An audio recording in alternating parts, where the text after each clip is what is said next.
Okay. All right. Audio doesn't want to work for me today. Wow, we're already off to a rough start. What is going on, guys? It is Blake here, back with G-SYNCH podcast, season 1, episode 2, coming at y'all. Finally found time to get recording on this. Like I said, trying to go at it every single week until the end of the year. I don't want to miss an episode, although it's looking like kind of like an impossibility at this point. I feel like next week, which would be episode 3 next week. What are we into now? Our third week of November. Probably gonna end up being the 1 week that I miss out. Mostly doing part of all the nonsense, all the busyness that's gonna be going on. Next week's gonna be a pretty crazy week for me. So yeah, pretty crazy. Anyway, welcome to episode 2. I guess to give you guys a quick update on what exactly is going on next week and what has been going on lately. Because I've been sort of MIA, I've been sort of stealth mode, I've been sort of out of the picture for the past week in terms of videos and streams and all that. And I mean, even social media in general. I don't even think I've typed in Discord very much throughout the past week, which is pretty crazy. I'm not going to go into all the nitty gritty details, but I will say that the one thing that I did have planned for this week, which was supposed to be my Dragon Quest themed stream marathon, 24-hour stream marathon. Not a long marathon, but a marathon nonetheless. I unfortunately had to delay it. Just really wasn't going to work out this week. I mean, it just... I really was ready to do it, but I just need a little bit more time, and I bumped into some hiccups, also in terms of some stuff that I need, because a part of that marathon I really wanted to do some Dragon Quest Tact, which, if you guys aren't familiar with, it's basically Dragon Quest's version of Fire Emblem Heroes. It's essentially just like a gacha game, except, you know, Fire Emblem is like it's basically the same thing. Fire Emblem is a tactical game. Dragon Quest Tact is Dragon Quest, but it's like tactics. So it's essentially like the same thing, and I did want to start that on mobile, on stream, and I wanted to do like it the proper way, and I couldn't find my converter box that I used to stream my mobile games like directly from my phone. And I also still can't find my USB-C to HDMI cable, which connects my phone to my capture card, to get that to work. Because otherwise you got to wirelessly cast it, and it's just, you get no audio, and on top of that you get delayed visuals, and it's just, it's not very fun. But luckily I did find the converter box, and all I got to do is order a new cable now, because I don't even know where the one I had went, and I'm pretty sure I fried it somehow. So we're gonna order a new one, so we're gonna have time to do that this upcoming week. So yeah, right now as it is, pushing the marathon to this upcoming week, and this upcoming week as well. On the weekend I've got somebody from out of town visiting, gonna come stay for like a day or two. Shout outs to Drudagon, if he's tuning into this at all. But yeah, he's going to be staying here. And yeah, I'm going to be hands full. So honestly, probably not going to really have time to find. Probably not going to be able to find time, is what I meant to say, to record a podcast episode in a timely fashion. I mean, maybe Sunday night, maybe. But at that point, I mean, we're already into the new week, basically. And I don't like getting these out on Sundays, even though I'm going to be getting this one out on a Sunday. I mean, at that point, it's probably going to be more like Monday that it's going to be out, since I would be recording Sunday night after work. So next week, very good chance that I might not be doing an episode next week, which really hurts, because I want to stay on track, especially with the Black Friday stuff, the Black Friday deals.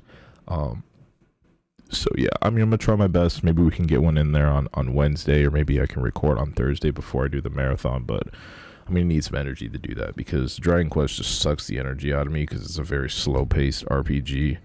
And yeah, we're gonna be doing all Dragon Quest. So yeah, that's gonna be happening next week. I was on the fence, actually, between continuing my plan with doing a Dragon Quest marathon, or changing it to an RPG theme marathon, so that way I can chip away at some other games that are currently on my list. And I think what's probably going to end up happening is I'm going to do one maybe the following week. I'm thinking maybe Thanksgiving weekend. Not weekend, I guess Thanksgiving week. So probably Thanksgiving Eve going into Thanksgiving, or Thanksgiving Day evening going into Friday, Black Friday evening. So that is a possibility that's on the table.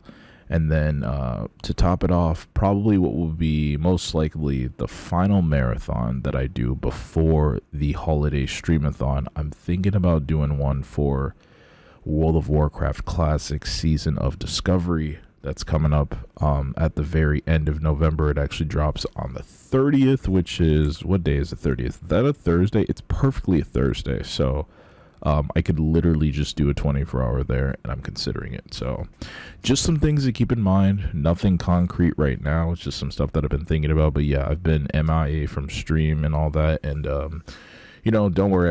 I really did need to take this week and just have this week to myself, because just a lot's been going on. And, yeah, we'll be back on stream again for sure. If not Sunday evening, for sure Monday is when things will return back to normalish, and we'll keep chipping away at some stuff.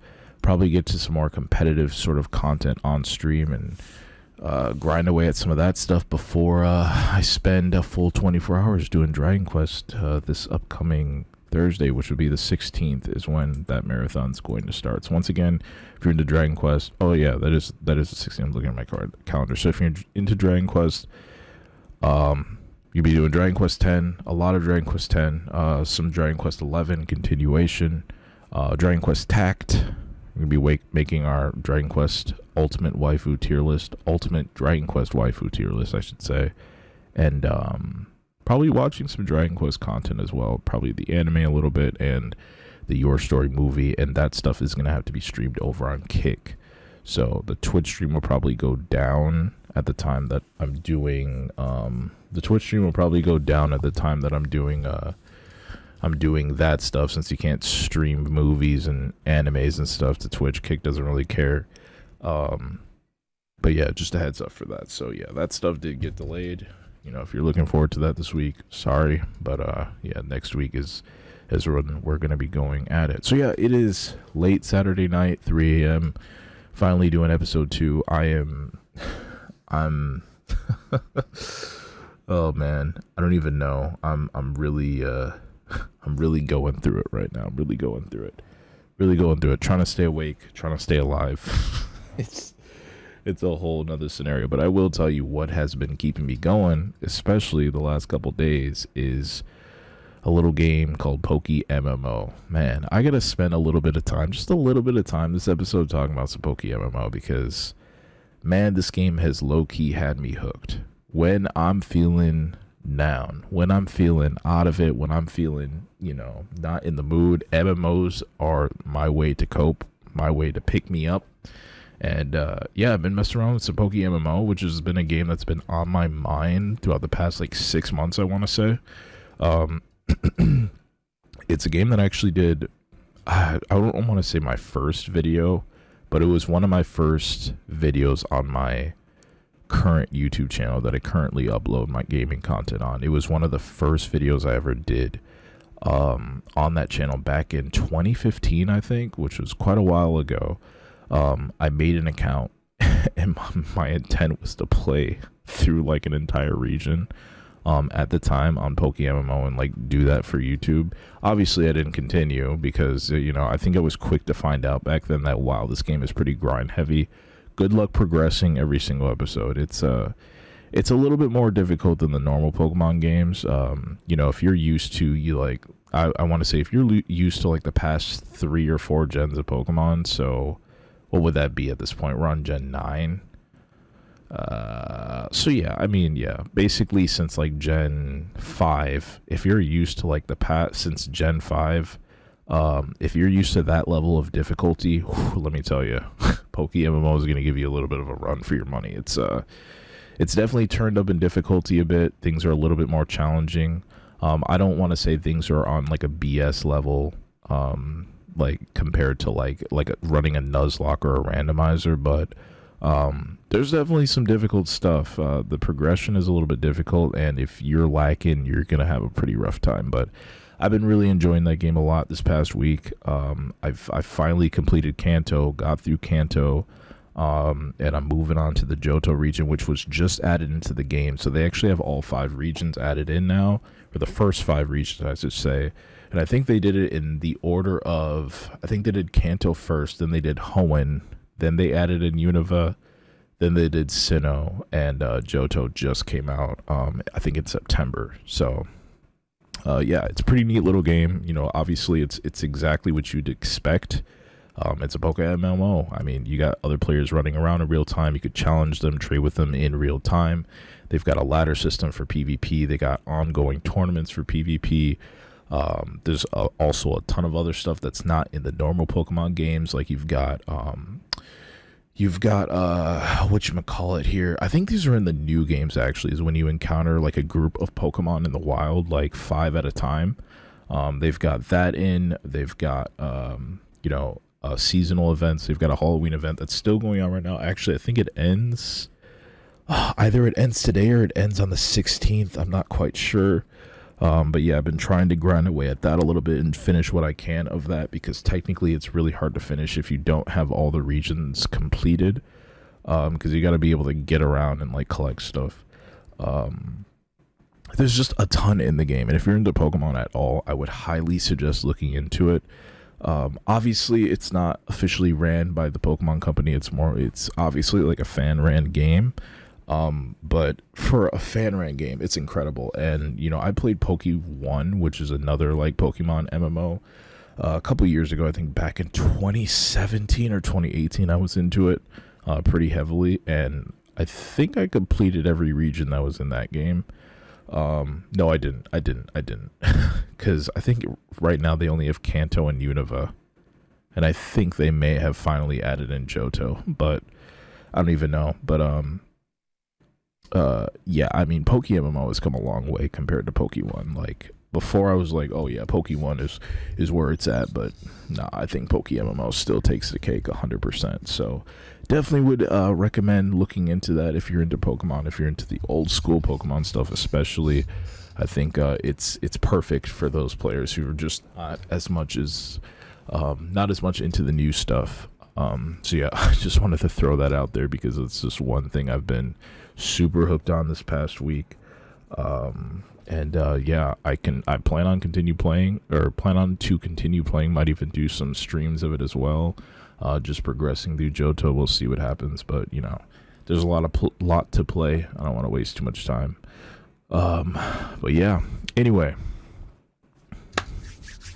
don't want to waste too much time today because my energy is already waning. Matter of fact, you know what I'm going to do?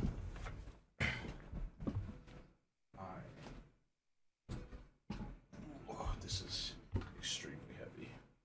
This is very heavy. We're going to grab our old water.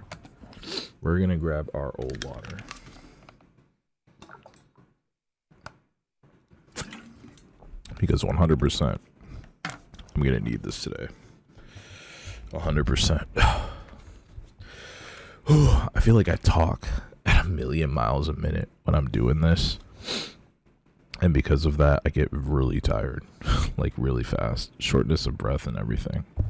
But anyway, we've got our normal segments today. Not really too much of a talking point today like we did last episode with all of BlizzCon going on. But I do want to spend a little bit of time talking about our game of the week, our biggest release of the week, perhaps our biggest release of November, which is Modern Warfare 3 Call of Duty. There has been a Bloomberg report that came out regarding the game and its development and the whole situation and how it has apparently been rushed. And, you know, I kind of want to go through the report, break it down a little bit since, you know, Call of Duty is always like that game every year that's like a huge deal.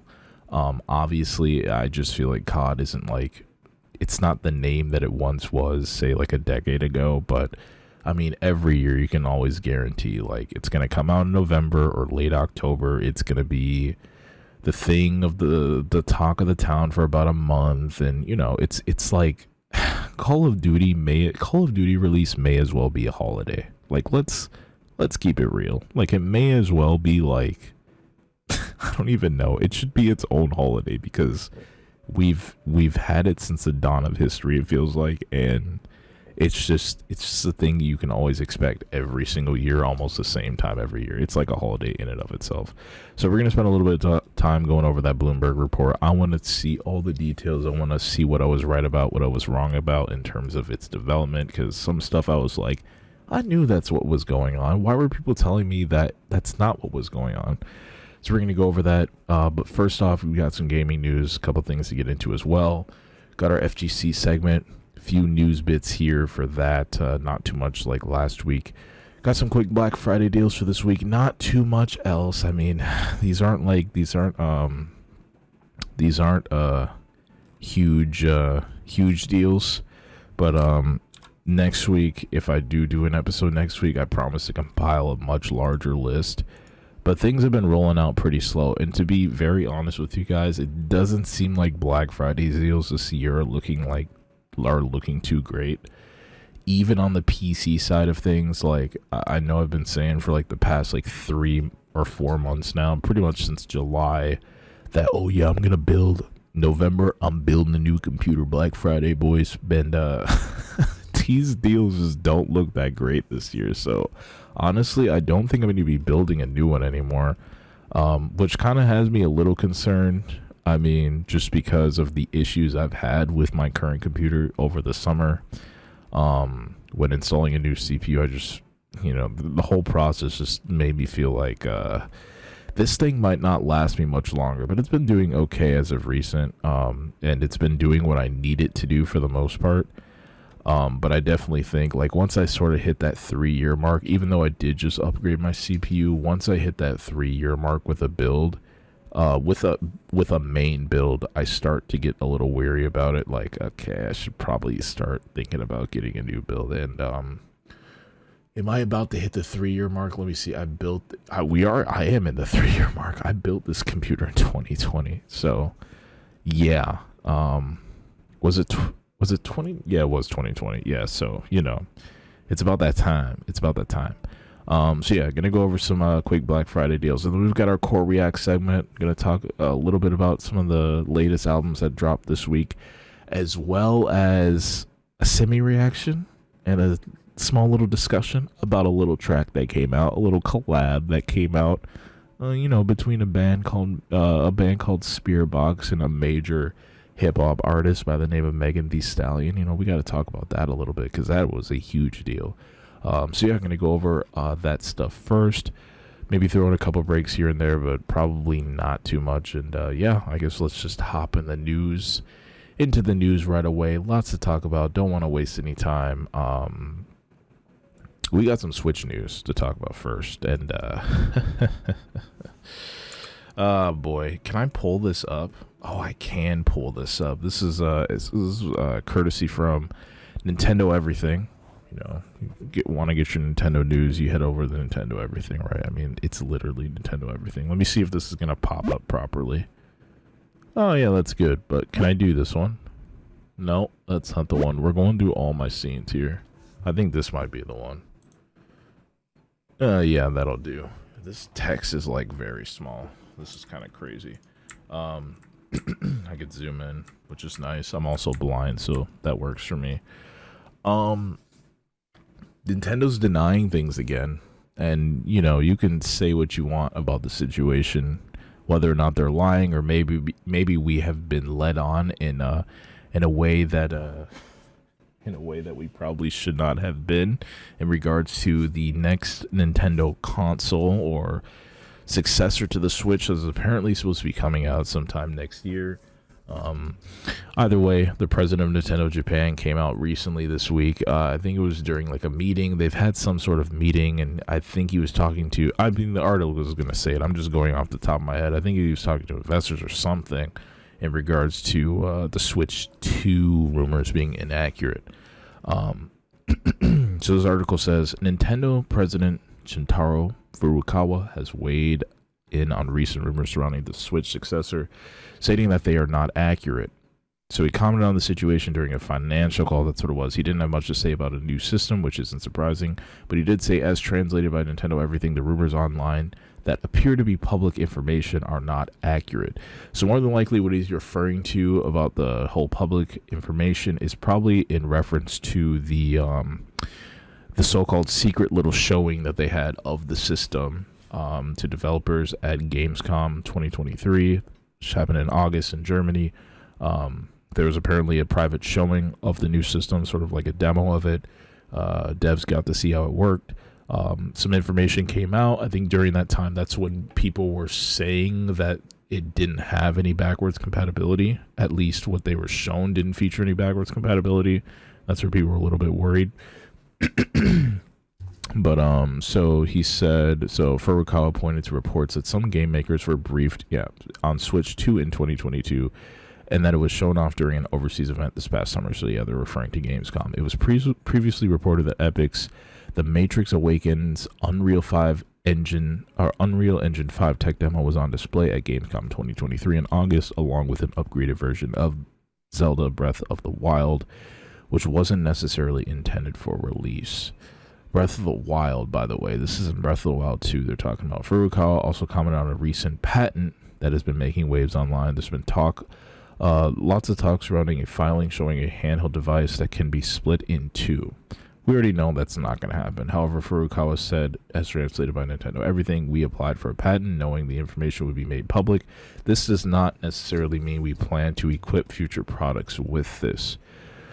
And then the article goes on to state, we often stress this, but there are certain talking points regarding Nintendo's use that tend to be overblown. Emphasis on patents and trademarks are often much less important than they seem, as indicated by Furukawa. Public patents don't often turn into products, while trademarks tend to be filed so that Nintendo can cover its bases, which is pretty sensible information, I would say. I want to take a look at this patent again. Okay, why does it sign me out on Outlook? What was that all about? I hope nothing is going on there. Is this going to load? Okay, so this looks like a Switch with two screens. Like a foldable Switch almost. Can I see more? Oh, here we go. Here we go. Yeah, so I mean, looking at this, it almost looks like a Wii U gamepad with a second screen on top.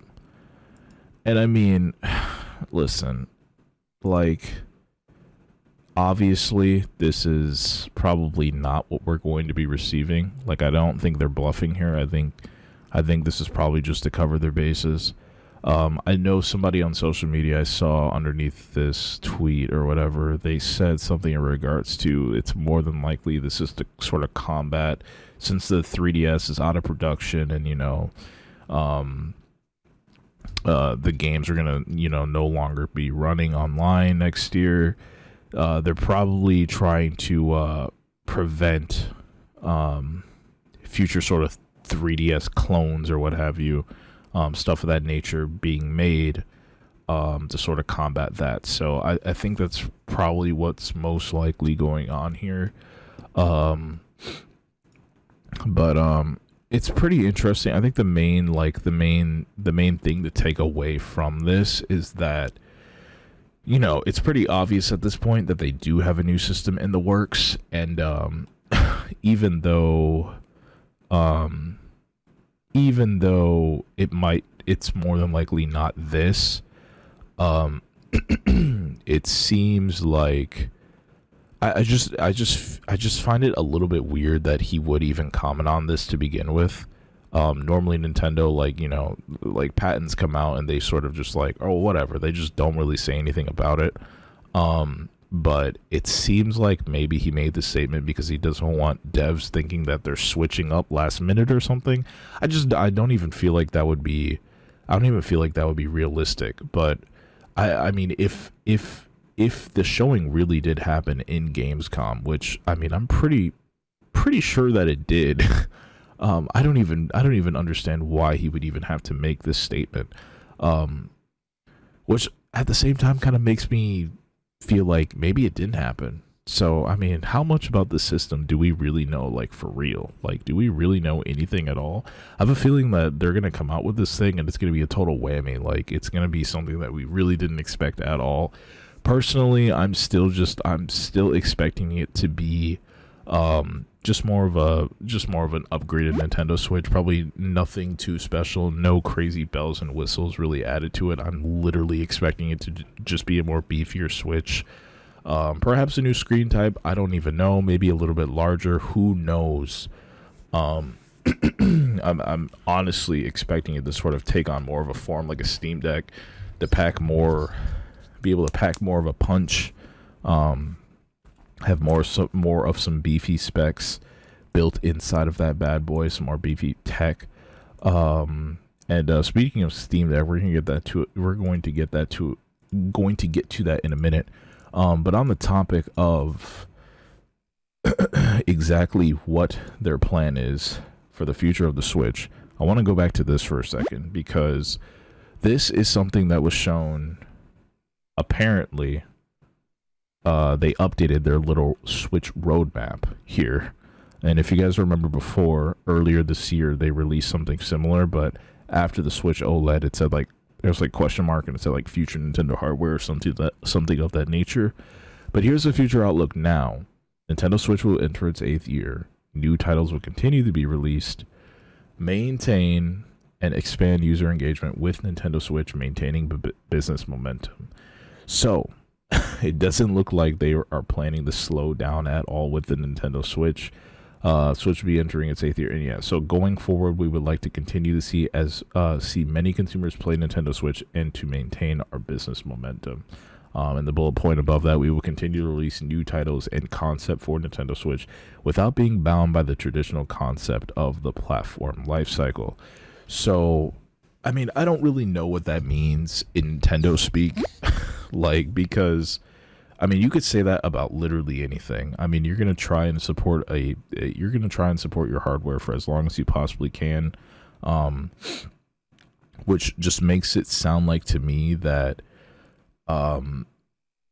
more than likely the next system that's going to come out for Nintendo, their next big hardware device, is probably going to be more intermingled with our current Switch hardware than we probably think. I'm really thinking that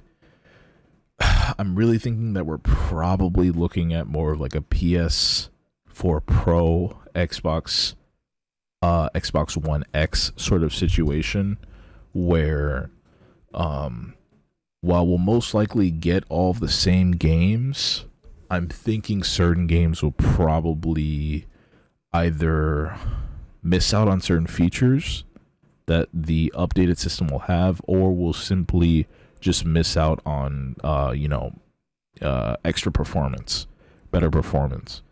I'm thinking that's probably what's going to happen, because I just feel like obviously they can't say anything about this now. They can't switch up on this now and be like, oh yeah, there's a new system coming, get ready to, spend all your money and don't worry too much about it. They're going to push the Switch, what we have of the Switch right now, light, normal, Swolette. They're going to push as much as they can with that right now. They're going to make it seem like it's going to be around for a while. They want holidays coming up. They want people to get into it. They want to make that money for as long as they can.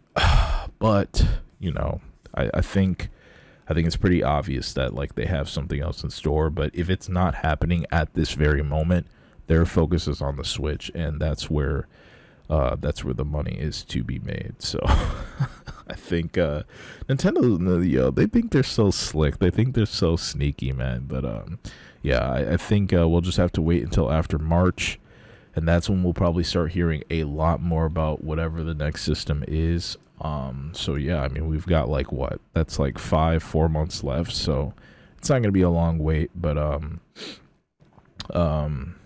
I think it's more than likely that whatever their next piece of hardware is, or their next main hardware device is, it's gonna be more intermingled with the Switch than we probably it's gonna be more intermingled with the Switch than the Wii U, or I guess you could say the Switch was intermingled with the Wii U. Way more than that. Probably way more than the 3DS. Probably more on DS/3DS level, if anything, probably even more so because 3DS obviously had its own exclusive games, and I honestly don't even think we'll see that for the Switch. I honestly don't think so.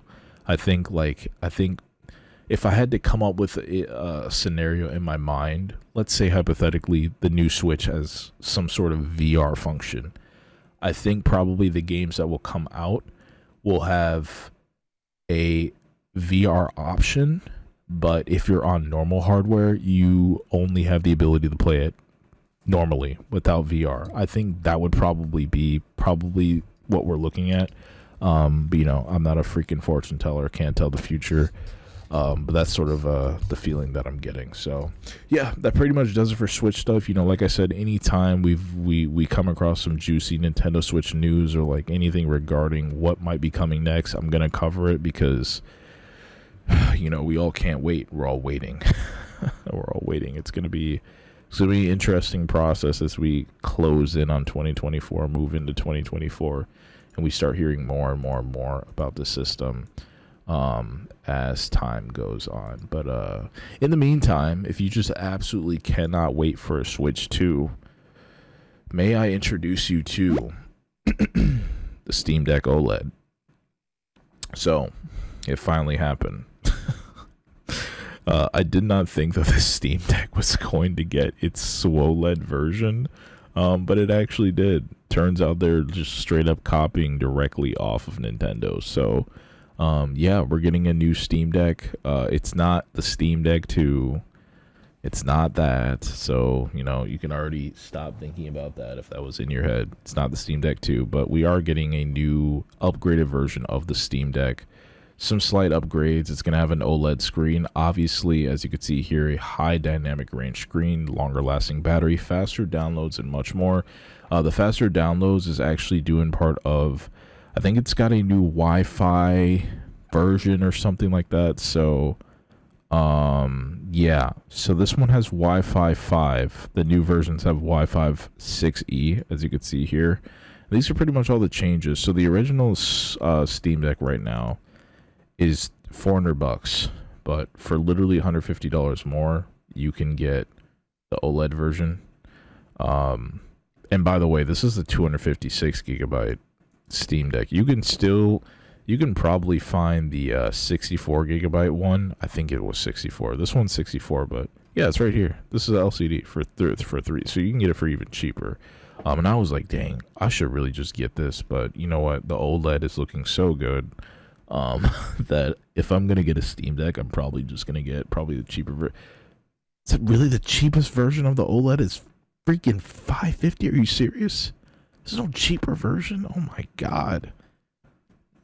Dang, man, that's so expensive. But anyway, yeah, so to go over all the full changes, so we've got a 1280 by 800 HDR OLED display, 7.4 diagonal display, so it's a little bit larger. They got 6nm APU, Wi-Fi 6E upgrade, 50 watt hour battery, 3 to 12 hours of gameplay, obviously depending on what you're doing. 45 watt power supply.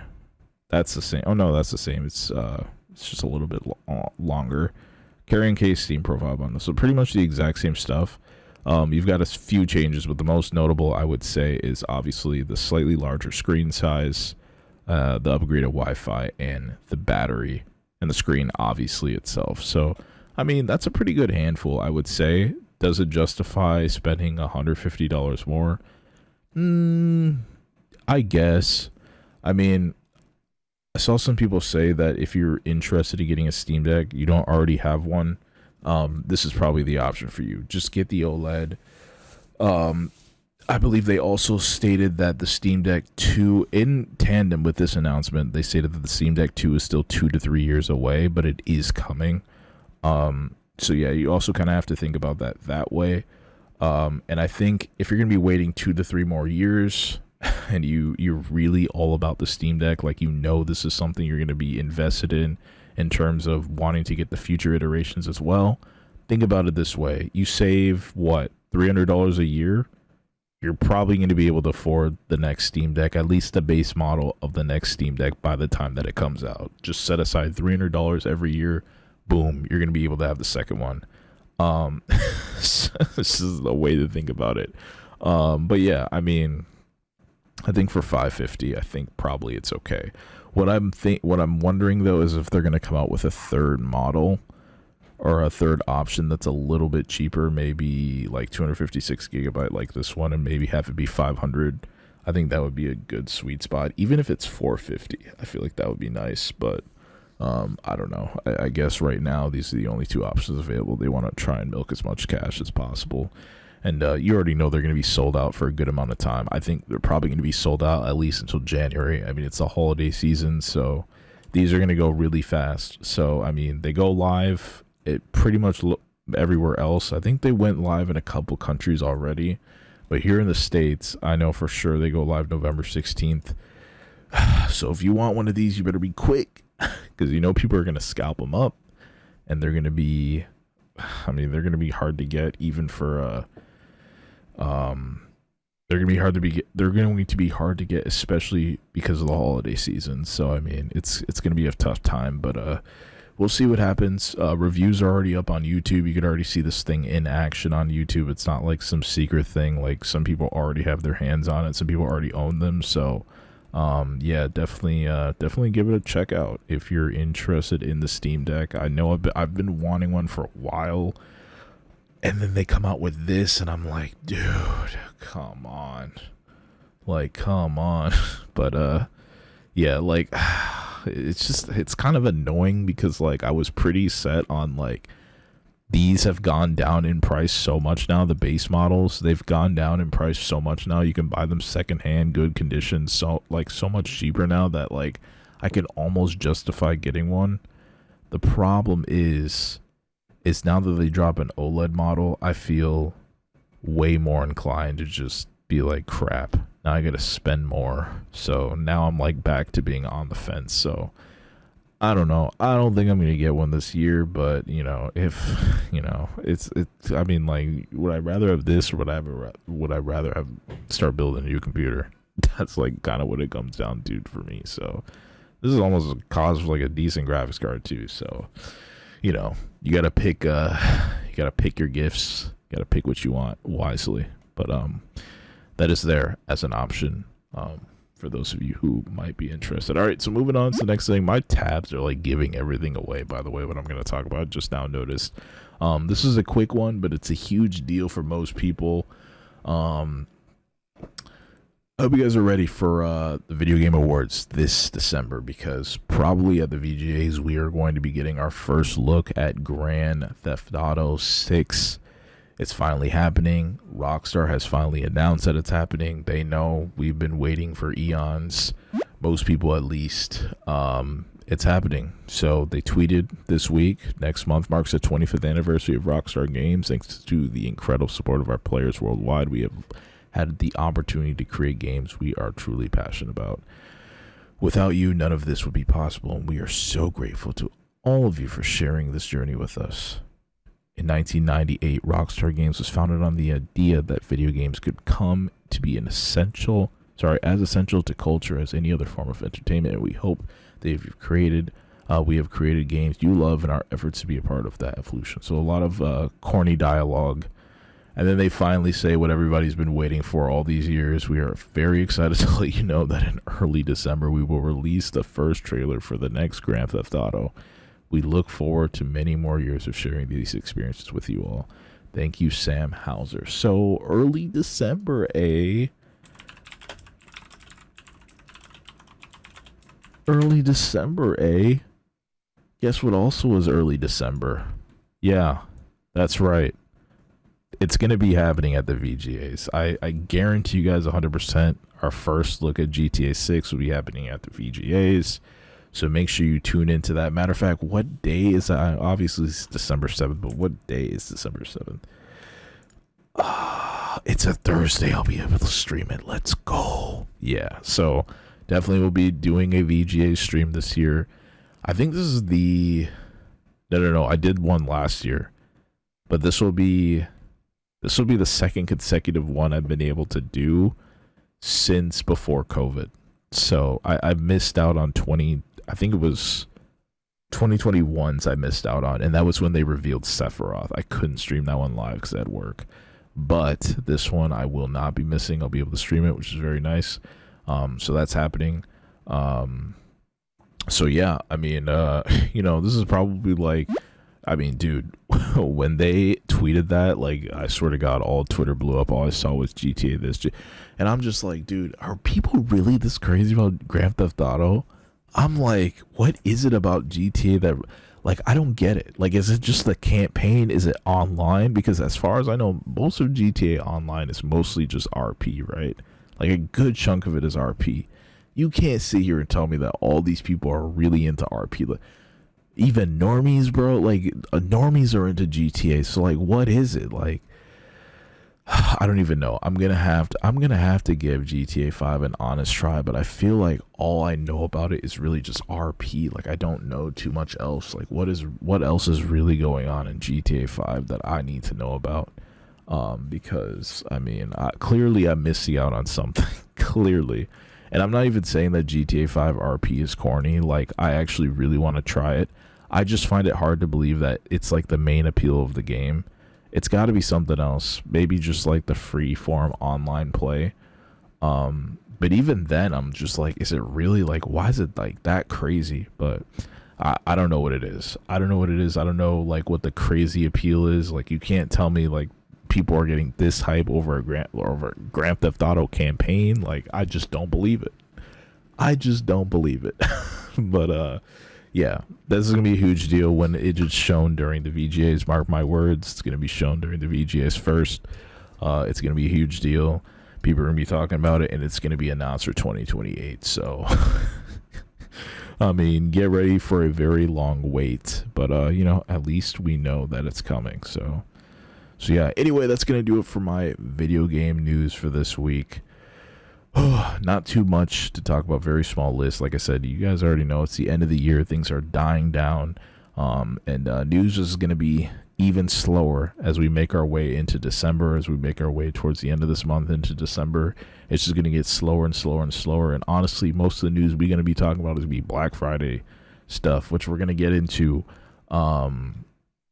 right now, actually, really quick. I'm actually going to do this before we go into I don't know. Should I wait? Should I wait it out? You know what? I will wait it out. We'll go into our first break here, and when I return, we will hop into some Black Friday deals and then probably some FGC stuff. Am I right? I think so. That's probably what we're gonna do. Matter of fact, I don't even know. You know what?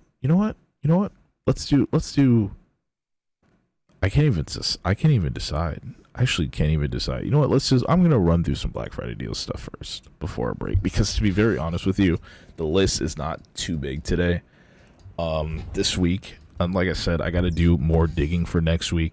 But what we got this week is probably the main stuff that people are going to care about. It's going to be this is for the normies, okay? This is for the normies. This is for, the people who don't have like a new next gen console yet. You're still trying to get on the next gen bandwagon, or maybe you want to buy one for your kid or something like that. That's what this list for this week is for.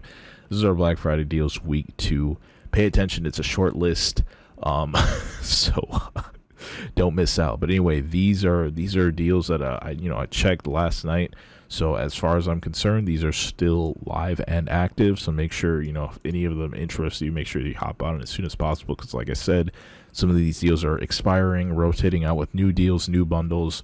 So if one interests you, you might want to hop on it right away, because it might not be the same deal by the time Black Friday actually arrives. So anyway, first up on the list, we have a Modern Warfare 3 PlayStation 5 bundle for $500 at Walmart, GameStop, and PlayStation Direct.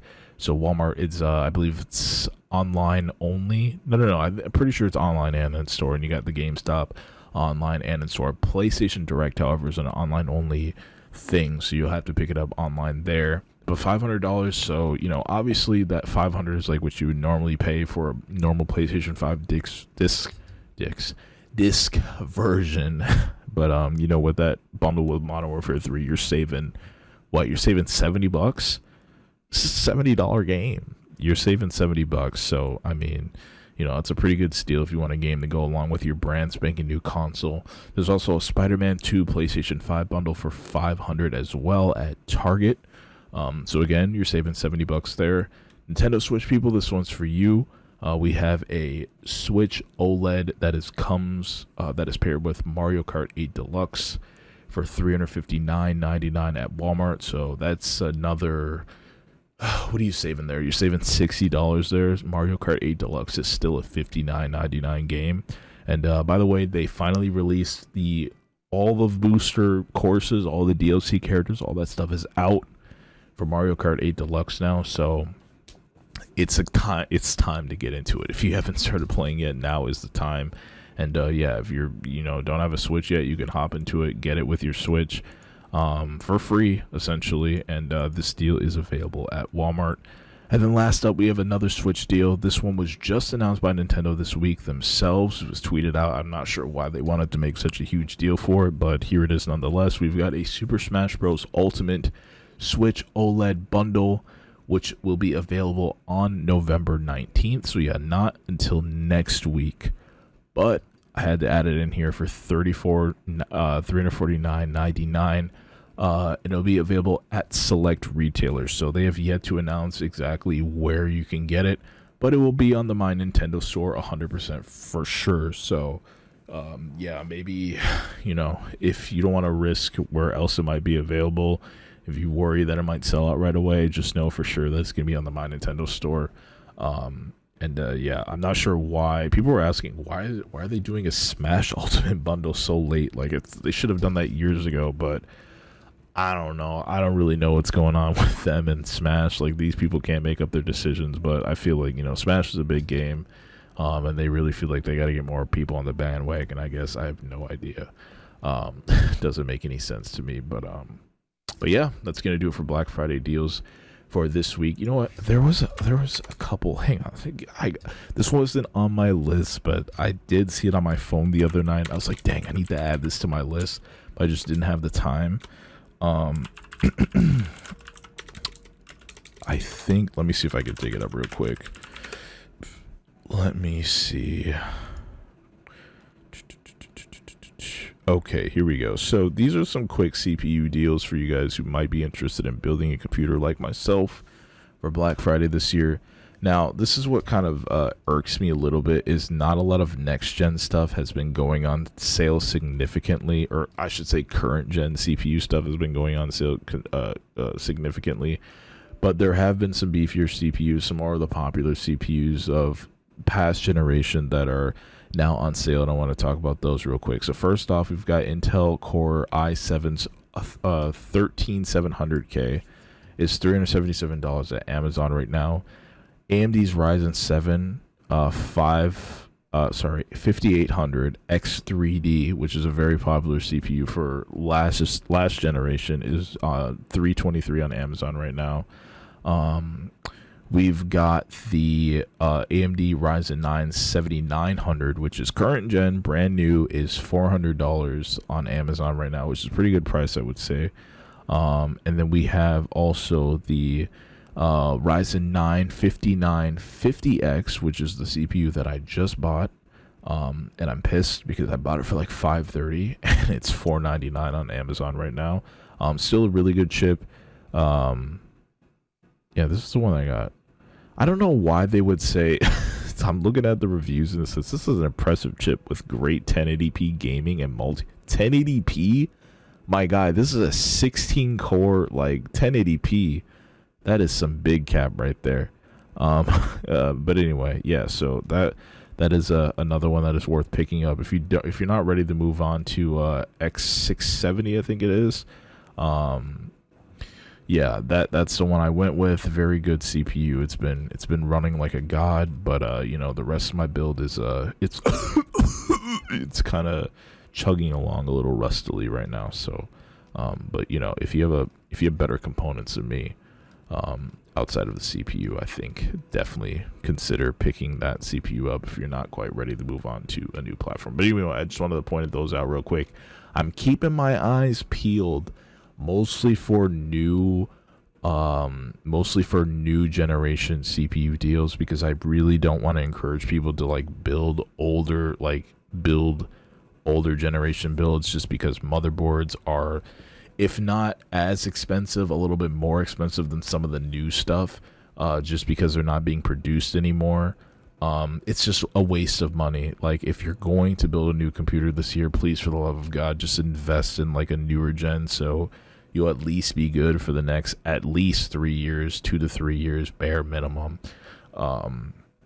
Depending on which platform you go with. You go with Intel, you're good for, what are you good for? I think you're good for, that's right. Intel's like new gen starts next year, and then that one will be good for I think 2 or 3 years. So even Intel's in a rough spot, but for AMD, for sure, if you go with their new gen that just came out this year, you're going to be good for, I think, 3 to 4 years. So, yeah, definitely consider that if you're really planning on building a computer this year. But anyway, I just want to throw those in real quickly. And then maybe next week try and talk about some graphics card stuff. Hopefully some better deals come out for that. But anyway, that's going to do it for our gaming news and Black Friday segment. Oh my goodness, that's a lot of talking. I'm going to take a quick break now. When we come back, we're going to be talking about some FGC stuff real quick, and then probably a quick hiatus into some metalcore discussion, reacts, what have you, for this week. Keep your eyes peeled, keep your ears peeled, stay close, stay tight, go get a drink, whatever you need to do. When I return, we're going to jump into some FGC stuff real quick and continue from there. Stay tuned.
All right, welcome back. G-SYNCH podcast, episode 2, season 1. Finally gonna hop into some FGC stuff. Not too long of a list today. We got only a few things to talk about today because it's been a quiet week in the fighting game community. I'm probably gonna add in talking about some tournament stuff here and there, just because at the time that I'm recording these as of late, tournaments are happening on the weekends. But I would really like to talk about tournaments before they happen, especially new tournament announcements. But I don't have any of those on my list right now. I do know, I think a tournament called Port Priority or something like that is happening for the Smash community this week. So, if you're into Smash, if all the recent Smash news have kind of got you down, don't worry, competitive Smash is still alive. You can tune into that. I think Finals Day is going to be happening today. Hopefully this is up on time so I can let you guys know, which funny enough, that leads me into the first thing I want to talk about for FGC stuff. Grand Blue Fantasy versus R open beta is happening right now and is going to be ending soon, as in today, as in by the time that this is probably up and you're listening to this, it's probably already over. It ends on the 12th, but I think there's a pretty good chance that it might be extended. If you guys might not be familiar, last week we actually touched on this because they announced their delay for the actual game for the full release last week. They announced a delay, and it was delayed from November 30th to November 30th to December 14th. It's coming out now, so like very tail end of the year, man. Normally you don't really see too many games launch so late in December. Like after the first week of December, you almost don't see any game launches. But yeah, this is coming out December 14th. Got delayed, but they're doing an open beta right now. They really want to make sure the online is as great as possible. I've been hearing nothing but good feedback regarding a lot of the recent changes they made to the game mechanically wise. So it's looking good. I think the only thing we really need to be concerned about at this point is the netcode. Obviously, if there's any mechanics that are too crazy or too out of control, they can tweak, they can nerf, they can change that stuff. But netcode, if that netcode ain't, pristine when it launches, it's going to be rough to get it back into shape, and to tweak that over time. But we know that it's rollback at the very least, so that is always a good sign. And they are really trying their best to work on it and make sure it's prepped and ready to go as smooth as possible for the full release December 14th. So I think there's a pretty good chance that this beta will get extended. I think maybe even, I don't think they're going to take the, what was the game that ended up doing a beta until the game launched?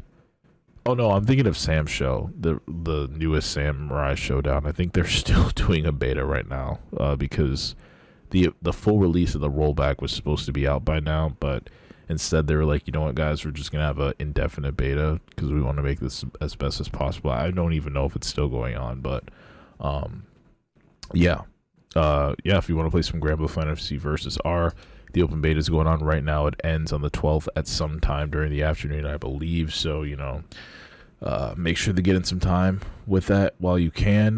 They've got the whole lobby mini games are playable. I believe the entire character roster is playable in this beta this time around. So yeah, go at it, have some fun, because you're not gonna be able to have your hands on this game again until mid-December, pretty much. So yeah, that's one thing to consider. But hopefully, this is why I really wanted to get this episode out like by Thursday or Friday, because some of this stuff is very time sensitive. And yeah, going forward, like I definitely don't want to be recording these on Saturday because, yeah, we need to, for that time-sensitive stuff, especially during the week, I don't want you guys to miss out on some of this stuff. Going to our second thing, though, we've got a new King of Fighters 15 character that is going to be dropping very soon. Hinako Shijo. New trailer came out for them. We're going to be watching it real quick, but this is by Event Hubs. World got to see her in motion almost a month ago. Wasn't even aware, but SNK just released the debut gameplay character trailer for Hinako Shijo in KOF 15. Slapping the crap out of who? Antonov? Interesting. This wrestler character. Okay. First joined the series as part of the Women's Fighters team back in King of Fighters 200 alongside Mai, Yuri, and Kasumi, but she's been on the sidelines for a long time since her last playable appearance in KOF. Oh wow, this character has not been around since 2002 Ultimate Match. Holy smokes. And I don't even remember her from Ultimate Match, which is crazy. I don't remember most characters from Ultimate Match Whoops. Which scene is it? Oh my god, so annoying. This one, okay, I'll remember that. It's middle bottom. Although she was originally scheduled for a rental release, SNK revealed she'd actually be launching next Tuesday. So coming a little bit earlier than usual on Season 2 Character Pass. I think I have the second Character Pass for KOF 15. But man, I have not booted up this game in so long. I feel so bad because I love KOF. I love watching it. But no KOF game has hit me like KOF 13 has. And I think, isn't KOF 13's rollback out now? I think it is. Hold on a second. Global Match is what it's called. I think it's out. I know it comes out. No. Global Match. Oh, it comes out this week. I'm over here crying. I'm over here crying about Grand Blue. The 16th KOF 13 Global Match comes out. I'm glad I just looked that up because I can let you guys know. In my opinion, the greatest KOF game of all time comes out, re-releases on PlayStation 4/5 and the Switch with rollback netcode. Something I never imagined would happen. I can't believe it. This is almost on the level of Street Fighter 4 getting rollback. This game is getting a rollback update and a soft re-release. It's coming on November 16th. I'm really hype.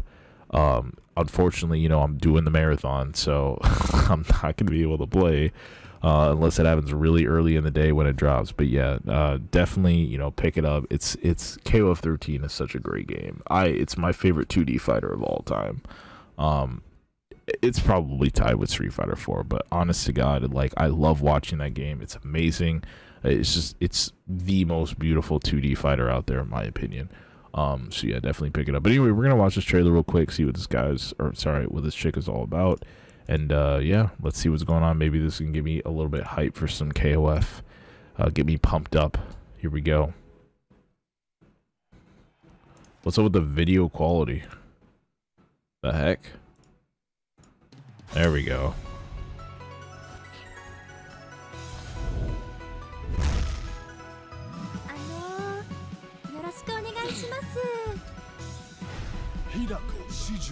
Hinako. 前回の勇姿テレビで拝見しましたわ。あなたと相撲を取れるだなんて夢のようです。Sumo. そうかそうだろう。いえ、相撲は取らんが。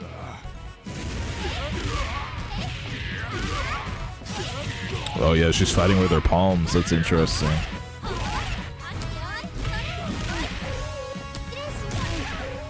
Yeah, I kind of like this character.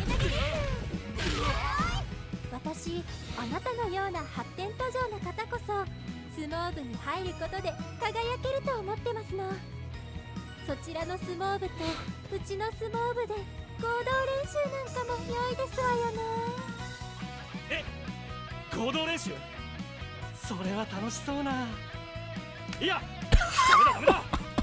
俺は Dude, him slapping himself has me weak. What was that?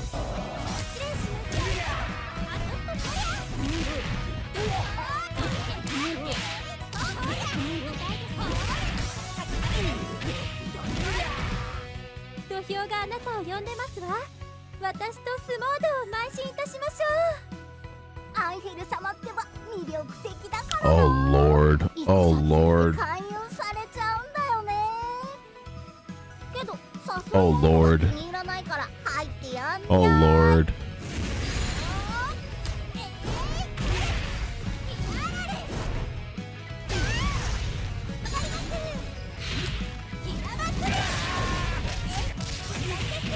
I like this character.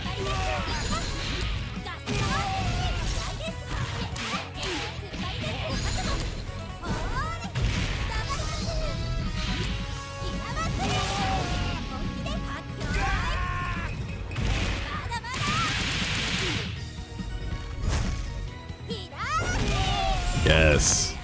Let's go.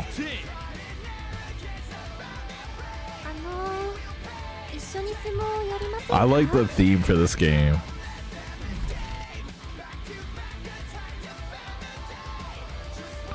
Oh, she's the last character.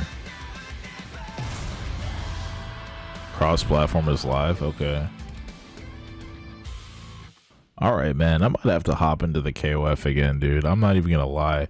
I might actually have to do it. Things are looking good. I really like the look of that character. Might actually need to try her out for myself, because, yeah, man, looking pretty dope. I mean, the way her moves string together look like she seems to be like a beginner-friendly character. Like, dude, KOF links are just, like, something that I've always sort of struggled with, especially linking into Super in that game. I think I could probably do it much better now, especially since like the latest Street Fighter has like plagued me with input issues. I feel like KOF is gonna be like a walk in the park now, because at least that game recognizes your inputs properly. I think because I've been struggling with Street Fighter 6's like input issues for, you know, since the game came out, basically, I think pretty much anything else is gonna feel almost like a cakewalk, because the game just doesn't read inputs right. And I've like, KOF has always read my inputs right, but it always expects you to do things really quickly. And I've kind of had to like condition myself to do that in the new Street Fighter because of how it eats your inputs. So it's a whole other situation, a whole other thing I'd talk about another day. It doesn't really make sense to talk about it right now. But anyway, that's going to do it for FGC stuff this week. Like I said, not a long list. Just two things, couple things to talk about. We're going to move into some metalcore stuff real quick next. I'm going to take a very brief break. I'll be back in a second, and then we're going to go into our metalcore stuff and then move into our final sort of talking point, semi-talking point for the week before we wrap up this episode. So yeah, stay tuned, guys. I'll be right back. Get your drinks, get your food, go use the bathroom, whatever you got to do. It's G-SYNCH Podcast, Episode 2, Season 1. See you guys in a second.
All right, welcome back to G-SYNCH Podcast, Episode 2, Season 1. We're back with our metalcore segment. We're going to move into my semi-talking point for this week. Talking a little bit more about, a little bit more about Modern Warfare 3. Some of the development issues that it has gone through, apparently, and some recent controversy that's finally come to light regarding the game and its development. Some stuff that I think has been discussed before, and to be very honest, some stuff that I knew was going on. I knew it. The hell? People making mad noise outside tonight, and it's like 4 o'clock in the morning. Anyway, before I do that, though, we're gonna jump into some recent metalcore releases this week in terms of albums we've got going. You know, we're winding down the year. Normally November, October, if I can learn to speak, October, November. September too, but normally October, November is sort of like the months where we get the biggest releases. It's sort of like the most anticipated albums of the year are normally dropping in October, November. Those are like the two juiciest months. I always say autumn is for metalcore, and I stand by that, and I always will stand by that. That's how it's always been for me. It's metalcore season when it hits autumn. That's when things get heavy. That's when things get dark. That's when things get bleak. Not saying that's how the music always has to be. But I just feel like it just goes so well with autumn. We're winding down, though. I don't think there's going to be a lot more album releases, so to speak, for the rest of the year after this week. I think after this month especially, very slim chance we're going to see that many December releases. But for you guys interested for some last-minute November releases, we got Broadside's new album came out this week entitled Hotel Blue. Ellis Dunes released a sort of demo album featuring, I guess, remastered tracks of a handful of their demo tracks, tracks that never came to light, but now I guess they are. It's a weird way to market your demos, but it is a full-length album. It's entitled Lost Songs, Lines and Shapes demo. And then we got 18 Visions came out with an EP entitled Purgatorio. Definitely want to check that one out. I think I've heard some of 18 Visions on, was it Dreambound? I don't even know. It was a really long time ago. Then we got Nowhere Left release an album as well entitled Places We Couldn't Belong. So definitely some new records that you guys should hop into this week. Notable tour mentions. Veil of Maya has finally announced that they're going to be running a Mother tour that is starting up pretty soon. I can't remember who is going to be on tour with them, but Mother is another album that I feel like has gone a little bit under the radar this year. I gave it one listen through, and you know, there's some good tracks in there, but I really, the entire album was something that I really wasn't expecting from them, sonically and like lyrical wise. I need to give it a second listen through because Veil of Maya, I've been waiting for them to release their third LP for the longest time. Like, I've been waiting for that joint since like 2018, 2019, and 2023 they finally release it, and I only give it one listen through. I think it's absolutely crazy, but they have announced that they're doing a Mother tour. So, you know, they're headlining it and everything. It is their tour. They are doing that this year, or I think it's starting this year, and it's going to run into next year. Let me see if I can find some quick details on that. Mother tour. Because, yeah, I definitely think Veil of Maya is a band everybody should check out. These guys have done some stuff for, you know, all the gamers out there as well. They've got a lot of tracks that are very reminiscent of some very popular video games, specifically Final Fantasy stuff. Like, these guys are huge Final Fantasy heads. I mean, even the title Mother, like, come on.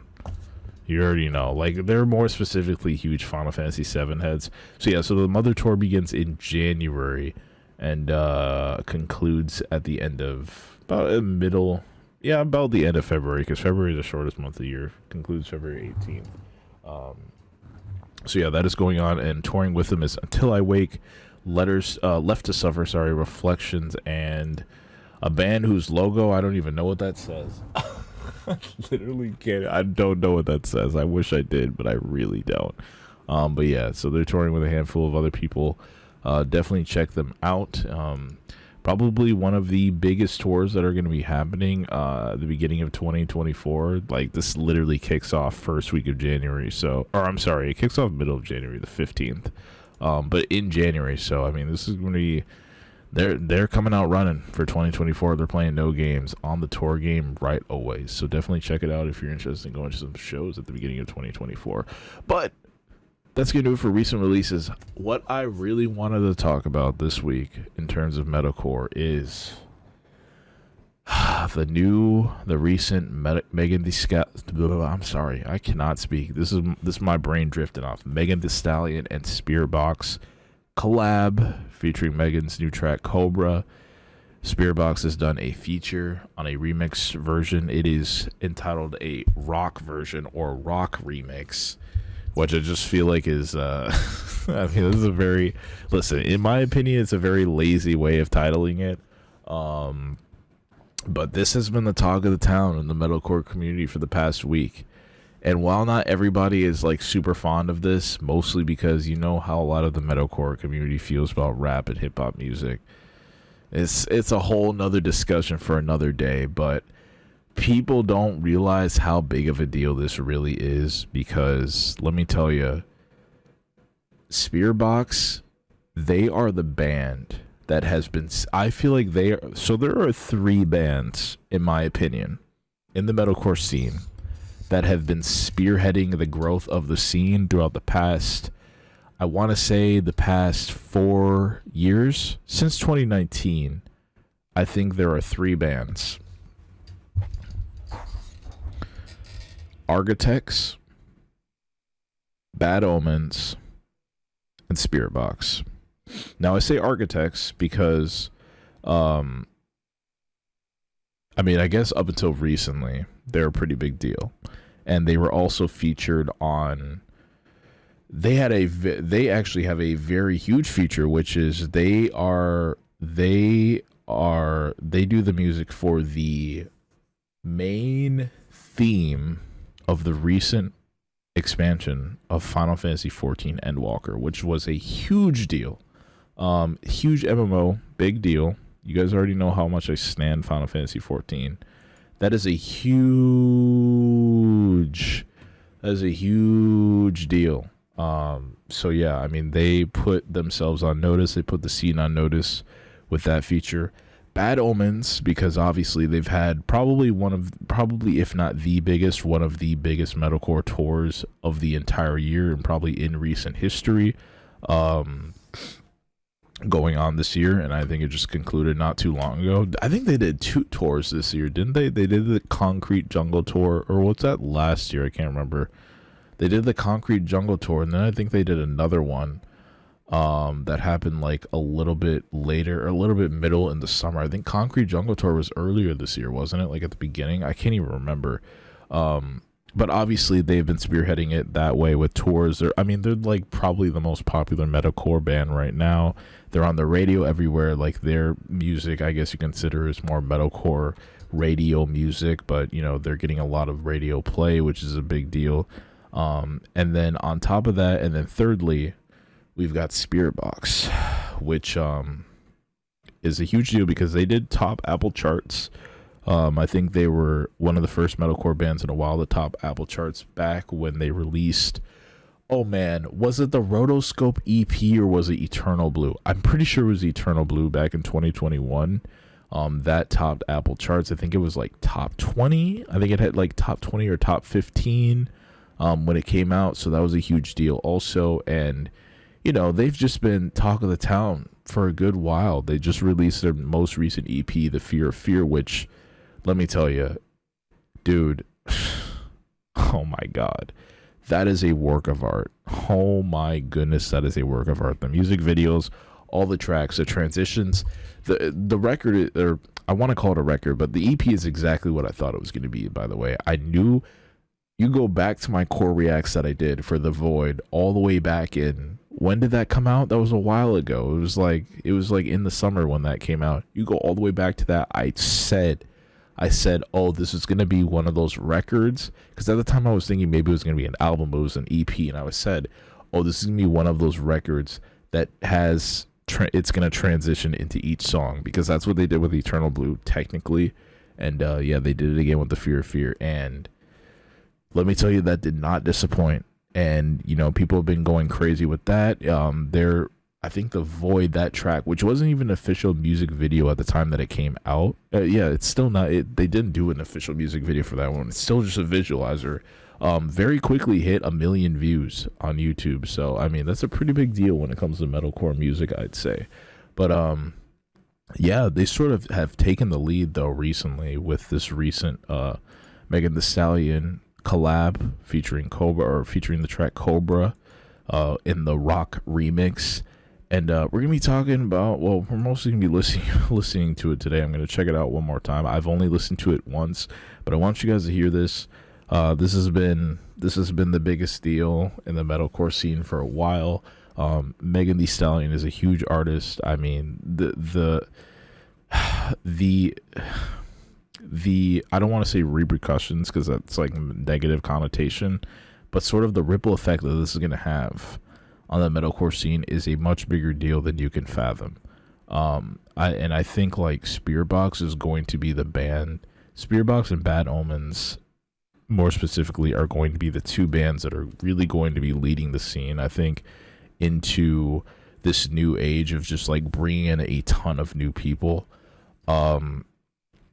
which is just something you don't see all too often these days. I mean, metalcore is really seen as sort of like a niche genre. It's not.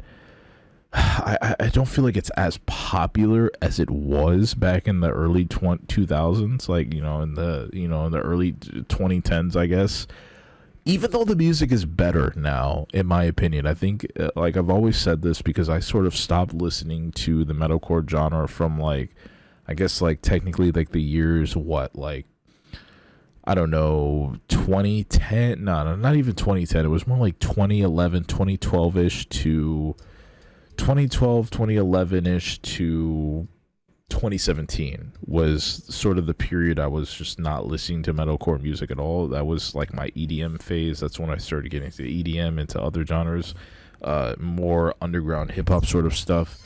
And then when I came back and started listening to the genre again, I'm like, dude, like, this stuff is 10 times better. There's actual lyrics with crazy good substance. Like, the lyrical game has been updated sonically. Everything sounds so much better. Everything has so much depth. It's insane how much the genre has improved, but it seems like less and less people are listening to it nowadays than, back when, say I was in middle school, high school. But I think things are going to be picking up a lot more once again, especially with these collabs happening, especially with bands paving the way, getting so much attention, especially on the radio, such as Bad Omens. It's going to be a huge deal. It's going to be a huge ripple effect. And this collab with Megan Thee Stallion is definitely going to be the latest thing that's really going to bring a whole new wave of people in. And we're going to be checking this out. This is what it is. This is what it sounds like. This is Megan Thee Stallion Cobra Rock Remix featuring Spiritbox. I'm just going to let it speak for itself. It's a very short sort of track. But yeah, listen to the godlikeness and, enjoy.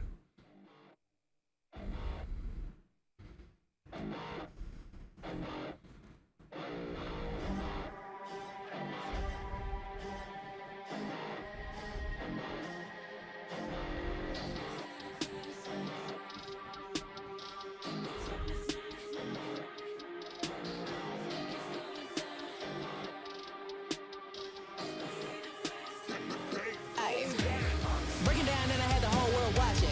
But the worst part is really who watched me. Every night I cried, I almost died, and nobody close tried to stop it. Long as everybody getting paid, right? Everything will be okay, right? I'm winning, so nobody tripping. Bet if I ever fall off, everybody go miss. At night, I'm sitting in the dark room thinking. Probably why I always end up drinking. Yes, I'm very depressed. How can somebody so blessed when to slip they wrist? Shit, I probably bleed out some Pinot. When they find me, I'm in Valentino. Ayy, he pouring me shots, thinking it's lit. Ha, little did he know. Shedding my skin, I need to harden my heart to protect myself from the pain. Leave me alone in the dark.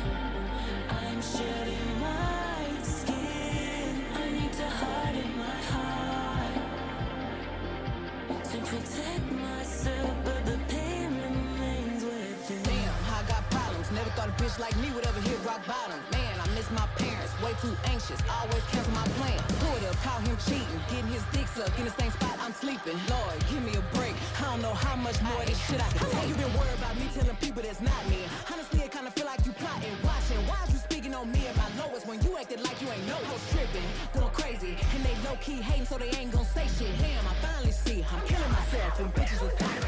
This pussy depressed, I'm about to stress it. Yeah, peanuts round his neck, but this ain't domestic. Ay, think it's going down, now we stand corrected. Ay, this pussy depressed, I'm about to stress it. I ain't going, no emotion. Ay, back outside, yeah, back in motion. Ay, he keep calling, I ignore it. He say I'm crazy, don't I know it?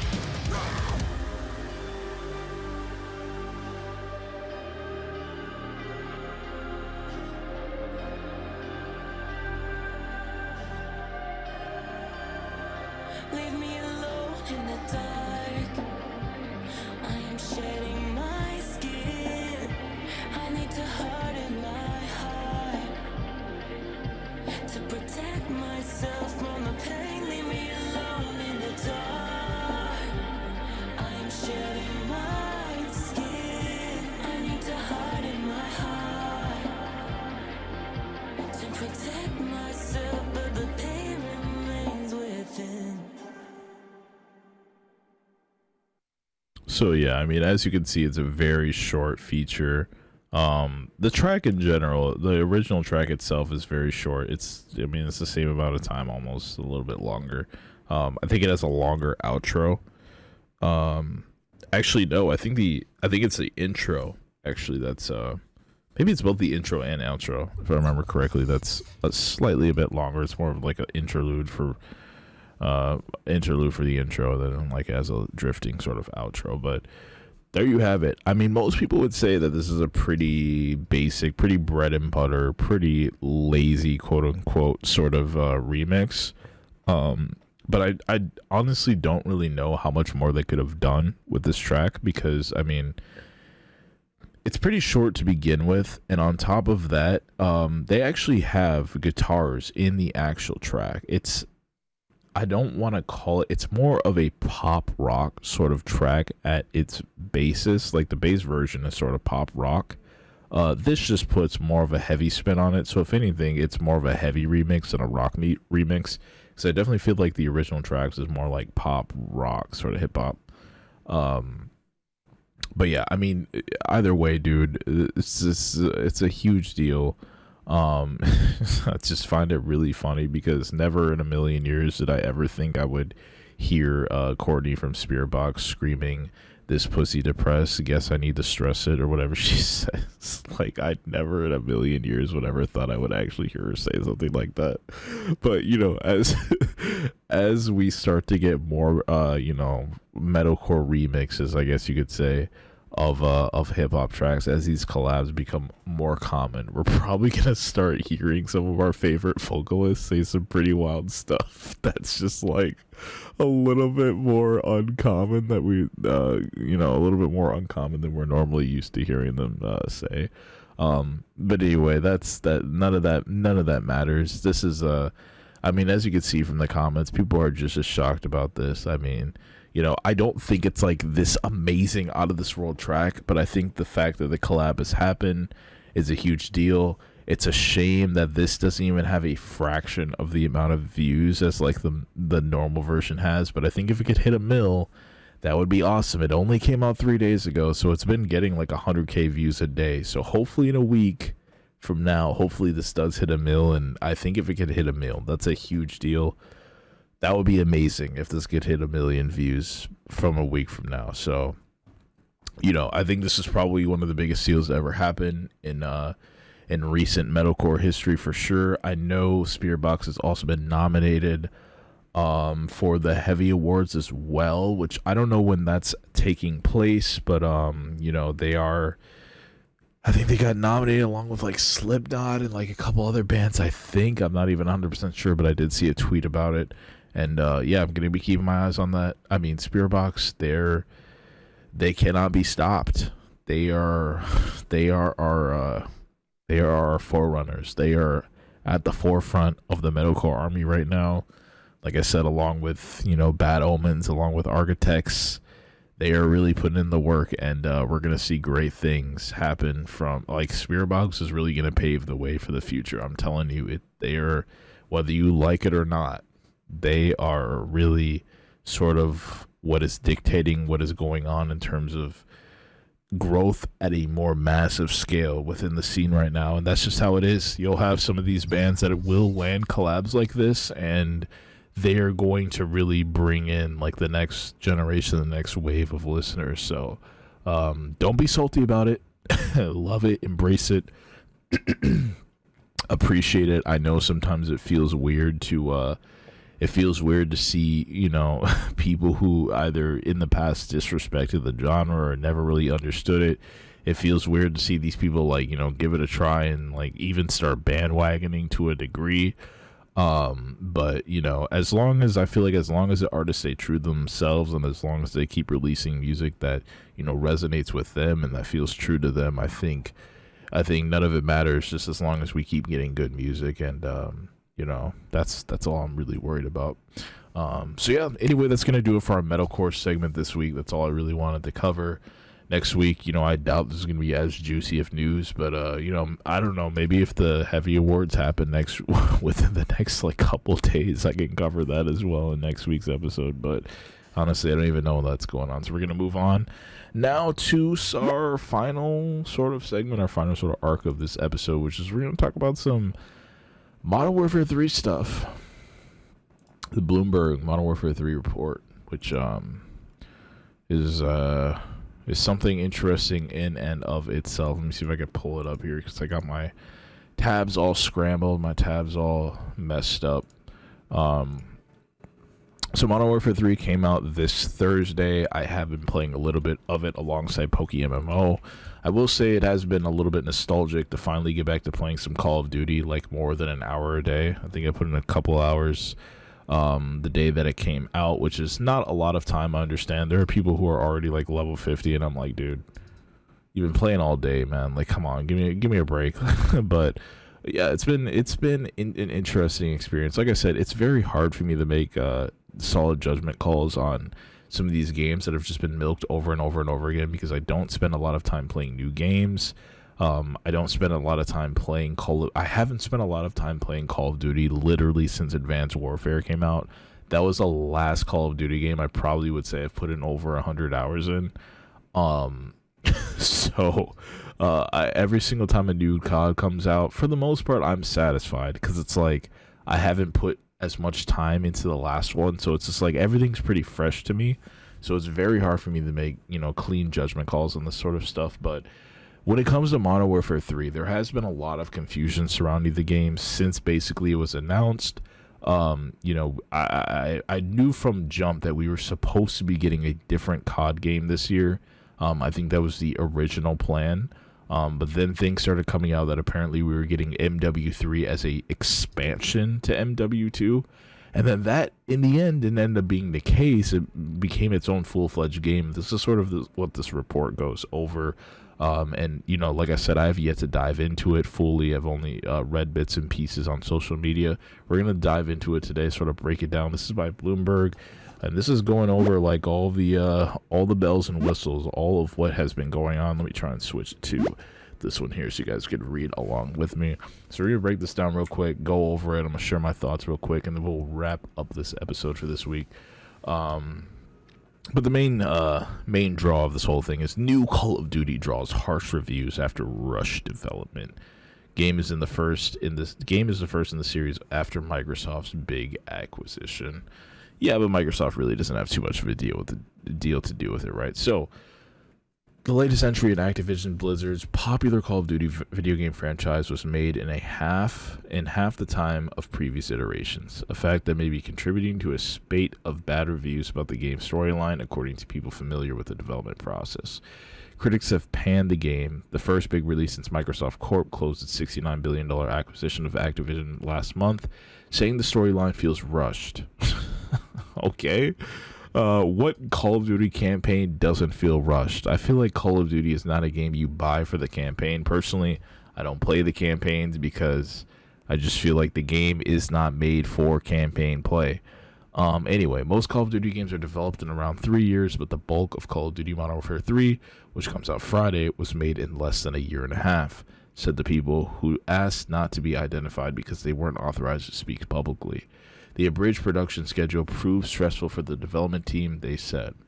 Call of Duty has generated more than $30 billion in revenue over the last 2 decades. It's the most important series in the Activision portfolio with thousands of developers across the world. New Call of Duty games will always top the charts, but some of the makers of Modern Warfare 3 say they hope their new corporate owners don't judge them too harshly for the negative reception after a shortened development cycle that was beyond the studio's control. The process was hurried because this year's game was conceived to fill a gap in the release schedule following the delay of another Call of Duty title previously planned for 2023. Call of Duty Modern Warfare 3 was originally pitched to staff at Foster City, California-based developer Sledgehammer Games as an expansion to last year's title, but it morphed into a full sequel during development, Bloomberg earlier reported. So, yeah, I guess they confirmed earlier this year that it ended up, obviously it ended up turning into a sequel, but I think there are some people who are under the impression that MW3, what this Modern Warfare 3 was always intended to be a separate brand new game. No, that was not the case. I'm telling you guys, people are forgetting that when this game was still in development, rumors were saying that it was supposed to be an expansion to MW2. I don't know if MW2 was also supposed to be an expansion to 2019 Modern Warfare, but from my understanding, they were all supposed to tie into each other as sort of like a not 3-year, I guess, but not 3-year, because you know how Infinity War, Sledgehammer, and Treyarch, they all alternate throughout the years. From my understanding, it was supposed to be like a 3-part sort of game. That was my understanding, and that's how it was going to sort of differentiate itself from the original Modern Warfare trilogy. Whoops, didn't mean to do that.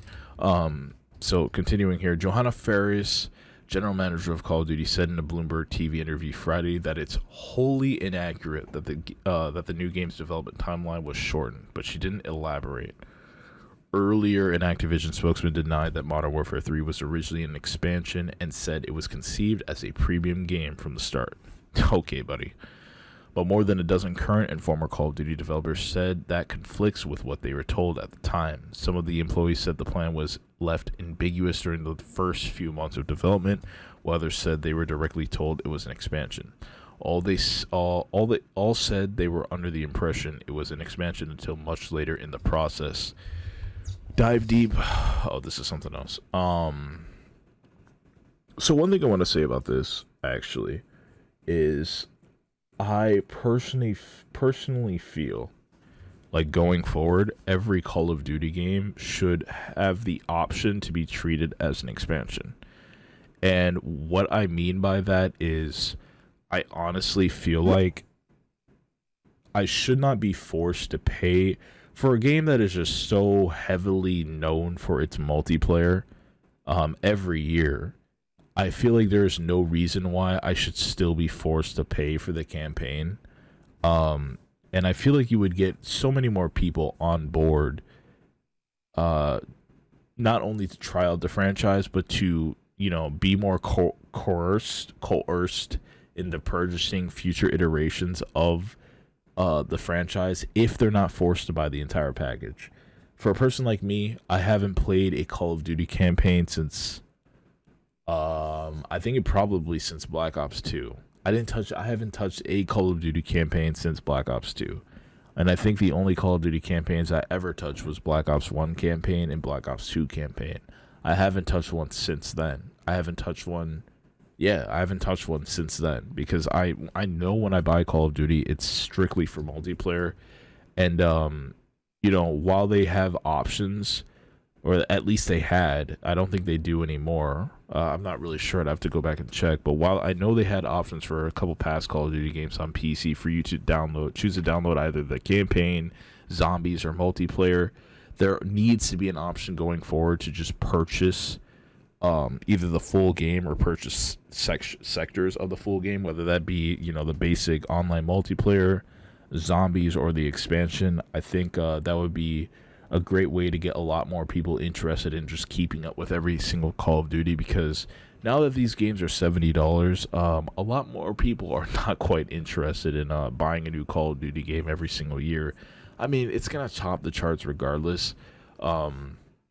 But I feel like a lot of this stuff wouldn't even be an issue if players had an option to buy what they wanted to play. But honestly, this is not really going to be too much of a problem, even if they don't change things up. It's not going to be really too much of a problem going forward, because we already know Call of Duty is going to be on Game Pass next year. So who really cares? Continuing here, Aaron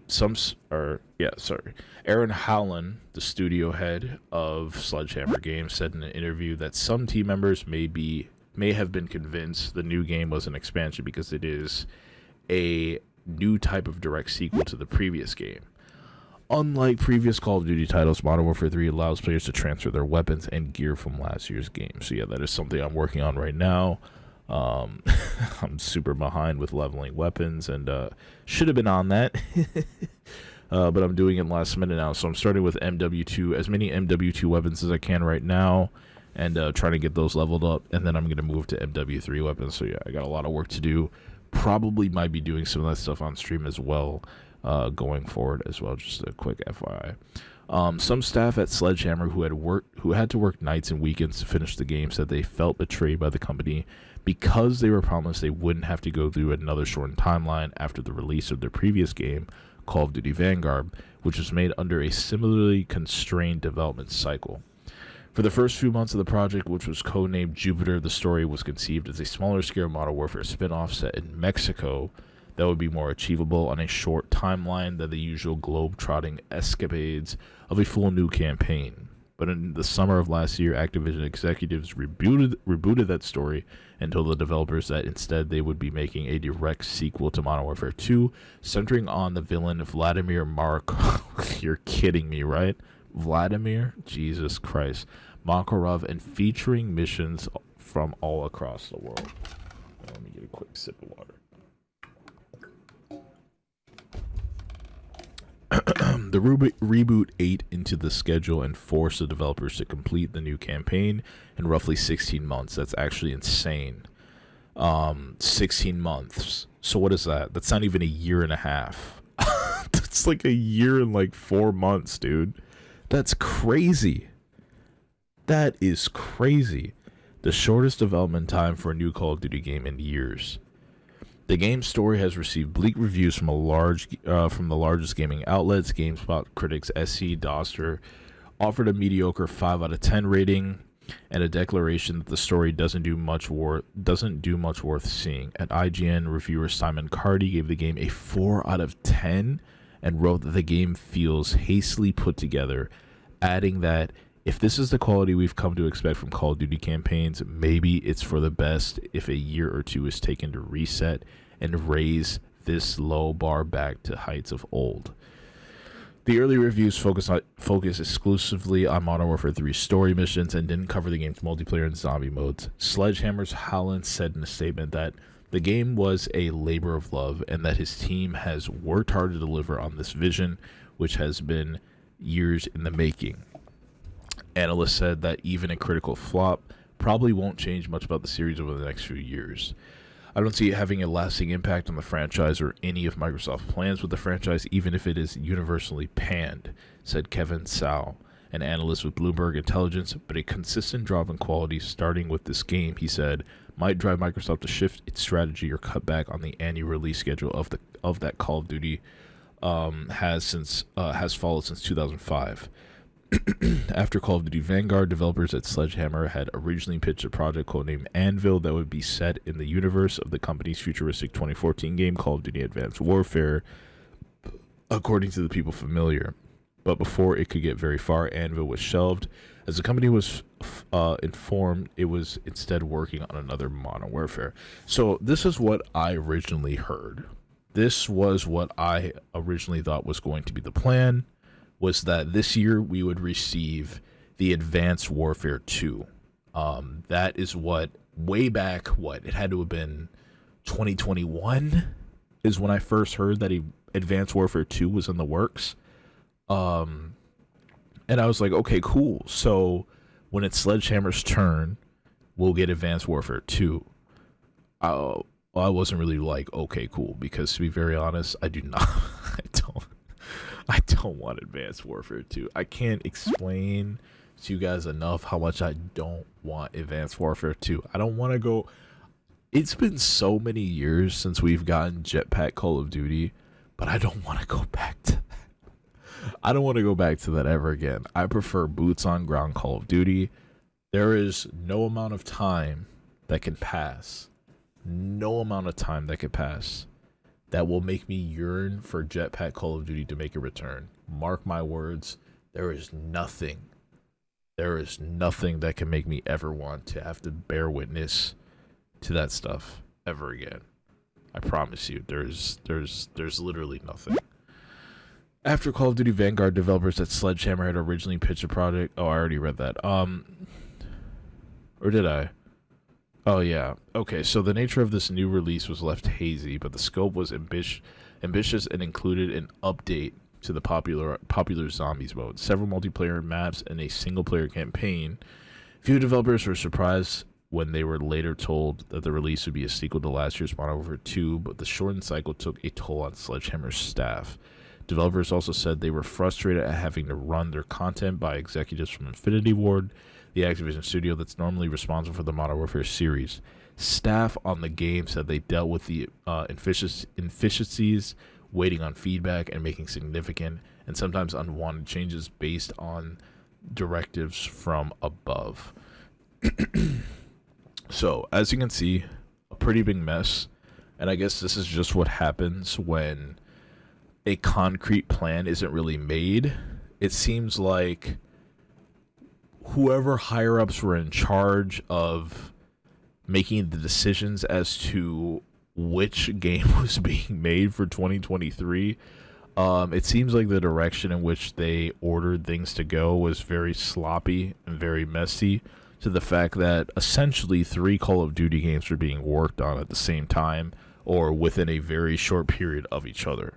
So you have the first game being the originally planned Anvil, aka Advanced Warfare 2, and then you had a more spin-off / expansion-based Modern Warfare game, which was going to be an expansion to when did this come out? 2021's Modern Warfare 2. Dude, was that 2021? That was 20. Wow, that feels like last year. Was that last year? That was last year, right? Yeah, that was. No, I'm sorry, 2022's Modern Warfare 2, and then you have a full-scale. What this all eventually turned into was a full-scale sequel, MW3 sequel. So I mean, essentially, we had ideas for 3 games ongoing at the same time.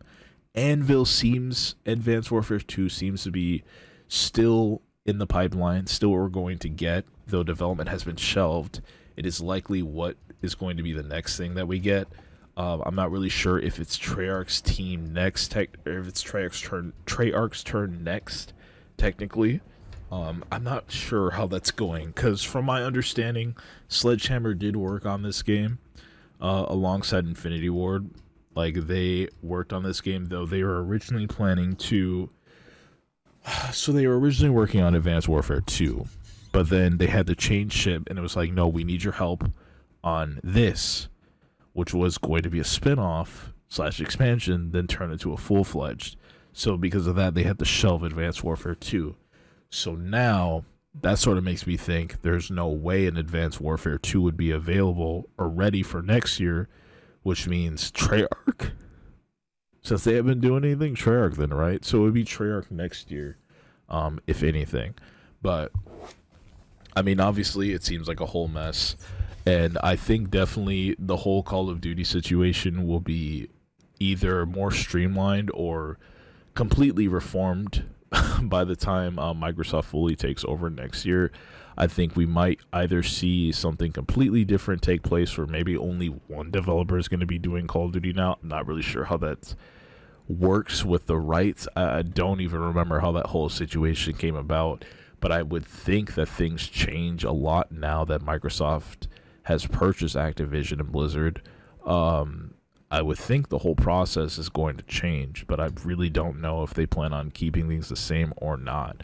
But I think there's a really good chance that we might see a decrease in the amount of studios who are producing Call of Duty games. Or Microsoft might take the greedy route and be like, no, we still absolutely need a COD every single year.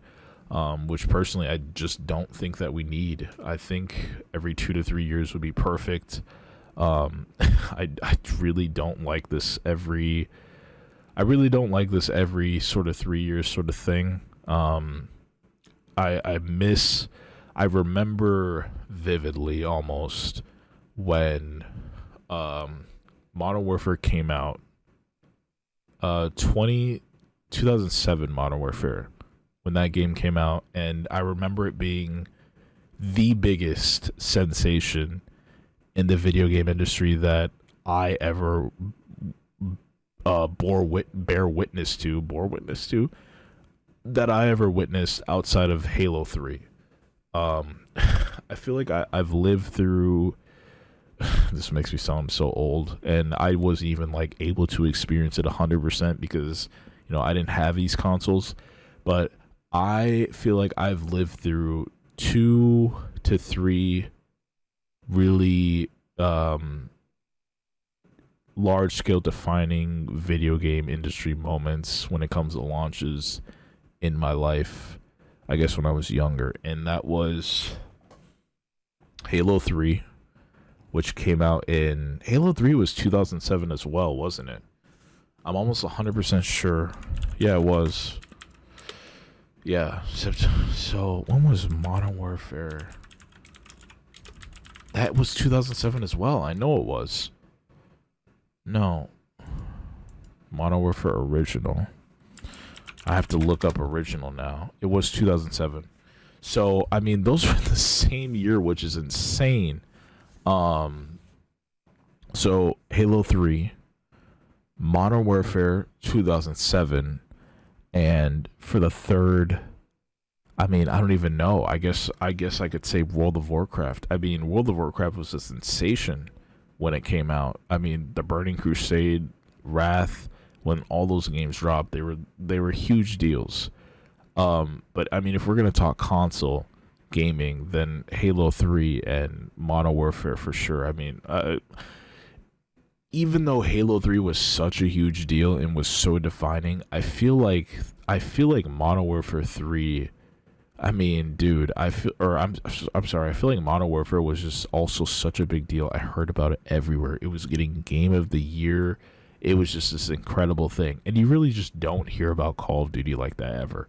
Even Modern Warfare 2, very well received, was getting Game of the Year, was like a sensation of its time.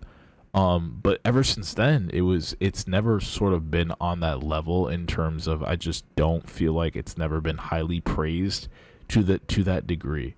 I think MW 2007 and Modern Warfare 2 2009 were probably the most praised, or was it 2010? It was 2010, I think. No, it was 2009. I feel like those games were the most praised. No, it was 2010. It was 2010. Those games were the most praised I think I've ever heard for Call of Duty ever.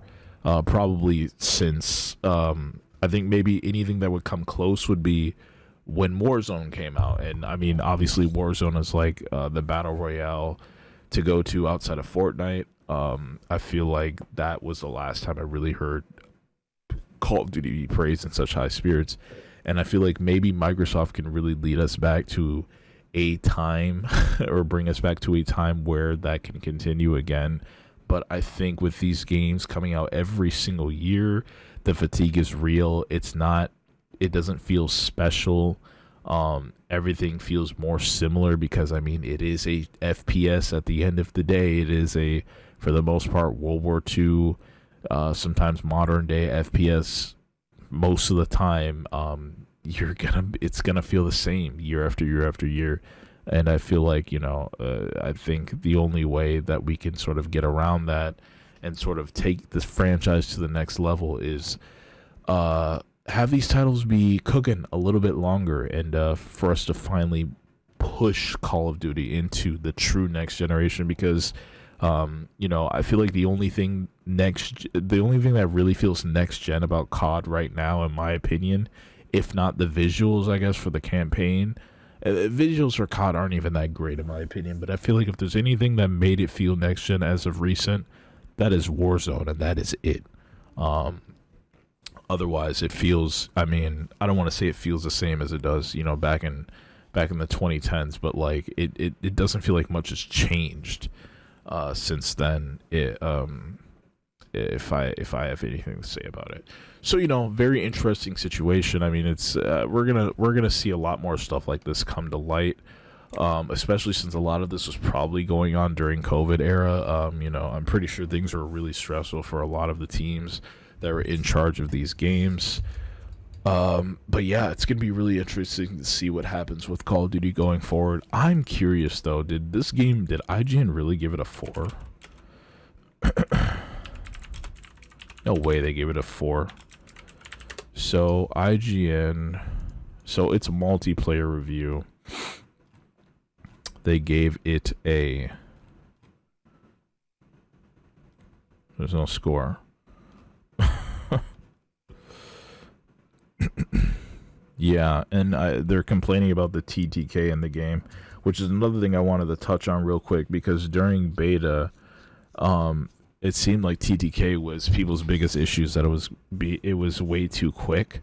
Now it feels like it's a little bit too long. I feel like they've over tweaked it to the point where a very good amount of weapons just don't seem viable. It just seems like it takes a little bit too long to get kills. I've been getting like 4 or 5 hit markers sometimes, and I'm just like,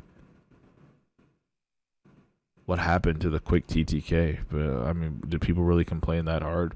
So what I'm looking at here is trying to find the review. So yeah, it is true, they did give the campaign a 4 out of 10, but multiplayer, no review.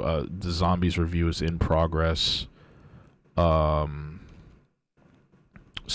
yeah, I guess I'm not really gonna be able to talk about a full-on score today for the game, but Metacritic has given the game it's got a score of 53 on Metacritic. Yeah, that's kind of rough, I guess, right? So not too great. User score is 1.6. Definitely not too great. So whenever I see these MW3 ads with the hip hop and the blasting in the background, like, oh, this is the greatest thing ever, I'm just like, come on, man. Like, we all see through the charade. We all know what's going on behind the curtain. Like, cut the crap, cut the cap. It's time for them to get their stuff together, and hopefully Microsoft is able to, hopefully Microsoft and Uncle Phil are able to lead us into a brighter future for Call of Duty, because MW3, yeah, this is probably the messiest I've seen this situation, this Call of Duty situation, in recent years. And hopefully this is the peak of the disarray that we are witnessing. And from here on out, things are a little bit more organized, a little bit more streamlined, and we're getting a much more quality product. I definitely still think we're sort of in like the dark age of the gaming industry. I think I stand by what I say when I say that we sort of enter this dark age around after 2007. Some people say it started in 2007. Honestly, I want to say it probably started around 2010 is when it started to begin, and we've sort of been in it since then. Obviously, there are some genres that are really flourishing right now, really blooming. Fighting games are one of those genres, but I feel like for pretty much every other genre, things are looking really rough, and overall the industry is struggling, as you could already see with all the layoffs going on. But I do think things are about to get better. Obviously, you hear people say things are going to get a lot worse before they get better. I feel like we're sort of in that a lot worse stage right now. So I think we are on the precipice of things finally improving. and hopefully that means quality of games as well. And yeah, I'm ready for us to sort of usher in this new era of gaming and all that good stuff. Because man, it definitely sucks to see reviews like this and see people dislike something that's just been such a beloved part of the entire industry for so long. But you know, that's what happens when these companies get greedy. That's what happens when devs get rushed. It's just a part of the process. I mean, what can you really expect? But yeah, that's pretty much all I wanted to talk on in regards to the Bloomberg report. Just wanted to read the whole thing for myself, sort of gather my thoughts, say what I have to say about it. And I mean, yeah, it's not too deep of a conversation, but it is something that I wanted to talk about real quick because I have been spending some time on Call of Duty this past week, and you know, sort of been thinking about how I feel about it. You know, obviously I haven't put too much time into it to really give a full review or anything on the multiplayer, but I have been having fun. But you know, I do have my gripes, more specifically with the TTK than anything else. But yeah, I thought this was an interesting thing to touch on real quick, and so I have. Oh man. So anyway, this has already been a 2-hour show. We are definitely not going to cross over into the 3-hour mark like we did for last episode. We're going to wrap this up here today. So yeah, a lot on the list here today. Like I said, for next week's episode, hopefully I can get it done earlier in the week, because if I don't, I think it's looking like a very slim chance that I'm even able to get one out at all, because of all the madness and all the craziness that is going to be going on next week. It's just, it's going to be a pretty exhausting week, and honest to God, like, things are going to be picking up quite a bit. Things are going to be getting pretty crazy as I move into the end of the year. It's going to be sort of my needing season, so to speak. It's when I'm going to just be brainlessly grinding games a lot, going to be streaming a lot, going to be focusing on YouTube a lot. And, you know, if I feel like a specific week is very slow news, very slow topic-wise, I'm going to feel more inclined to maybe skip an episode. But like I said, I'm going to try my best to try and scrape together content, scrape together things to talk about, so we can get out an episode each week for the rest of the year. For now, it's just me and only me as your podcaster, your main podcaster, your main host. But I think I'm ready to start bringing some other people into the fold. So, you know, I think it's time to get some tomfoolery episodes going. So, you know, listen, stay tuned. That's all I gotta say. Like I said at the beginning of the episode, my Dragon Quest themed 24-hour marathon is going to be happening this upcoming week, this Thursday the 16th. It's the 17th now instead of last week, so stay tuned for that. Streams will be returning this upcoming week, if not tomorrow night. So yeah, definitely you know, stay tuned for all that stuff. It's going to be a lot of stream content. Going to be grinding at it once again. YouTube is going to be back with daily uploads, so I don't want you guys to miss out on all of that. So yeah, if you are listening to this for the first time, make sure you guys share it with your fellow friends. If you got any friends who are metalheads, you got any friends that are gamers, you got any friends who just, you know, love listening to people rant and just need something to listen to, feel free to drop them a link, shoot them a link, tell them to share the word, spread the word. Would love to get this out as much as possible. But yeah, that's going to do it for me for this week. Hopefully you guys enjoyed this episode of G-SYNC Podcast Season 1, Episode 2. I'll be here hopefully next week for Episode 3 with more Black Friday deals especially.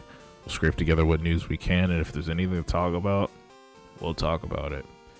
As usual, you can find me on Twitter or X. I'm on there at GlakeGG. On Facebook as well at Glake Reuno. On Instagram, Glake Reuno.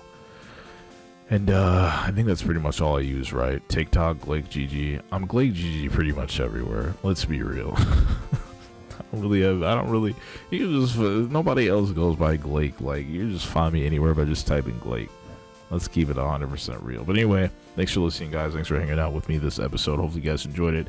If you did, make sure you comment below wherever you're listening to this, and share it around once again, and stay subscribed, all that good stuff. I'll see you guys next week, and if not, then I'll see you guys on stream. And yeah, you guys take it easy. Enjoy the rest of your weekend. This has been G-SYNC Podcast, Season 1, Episode 2. See you guys in the next one. Peace.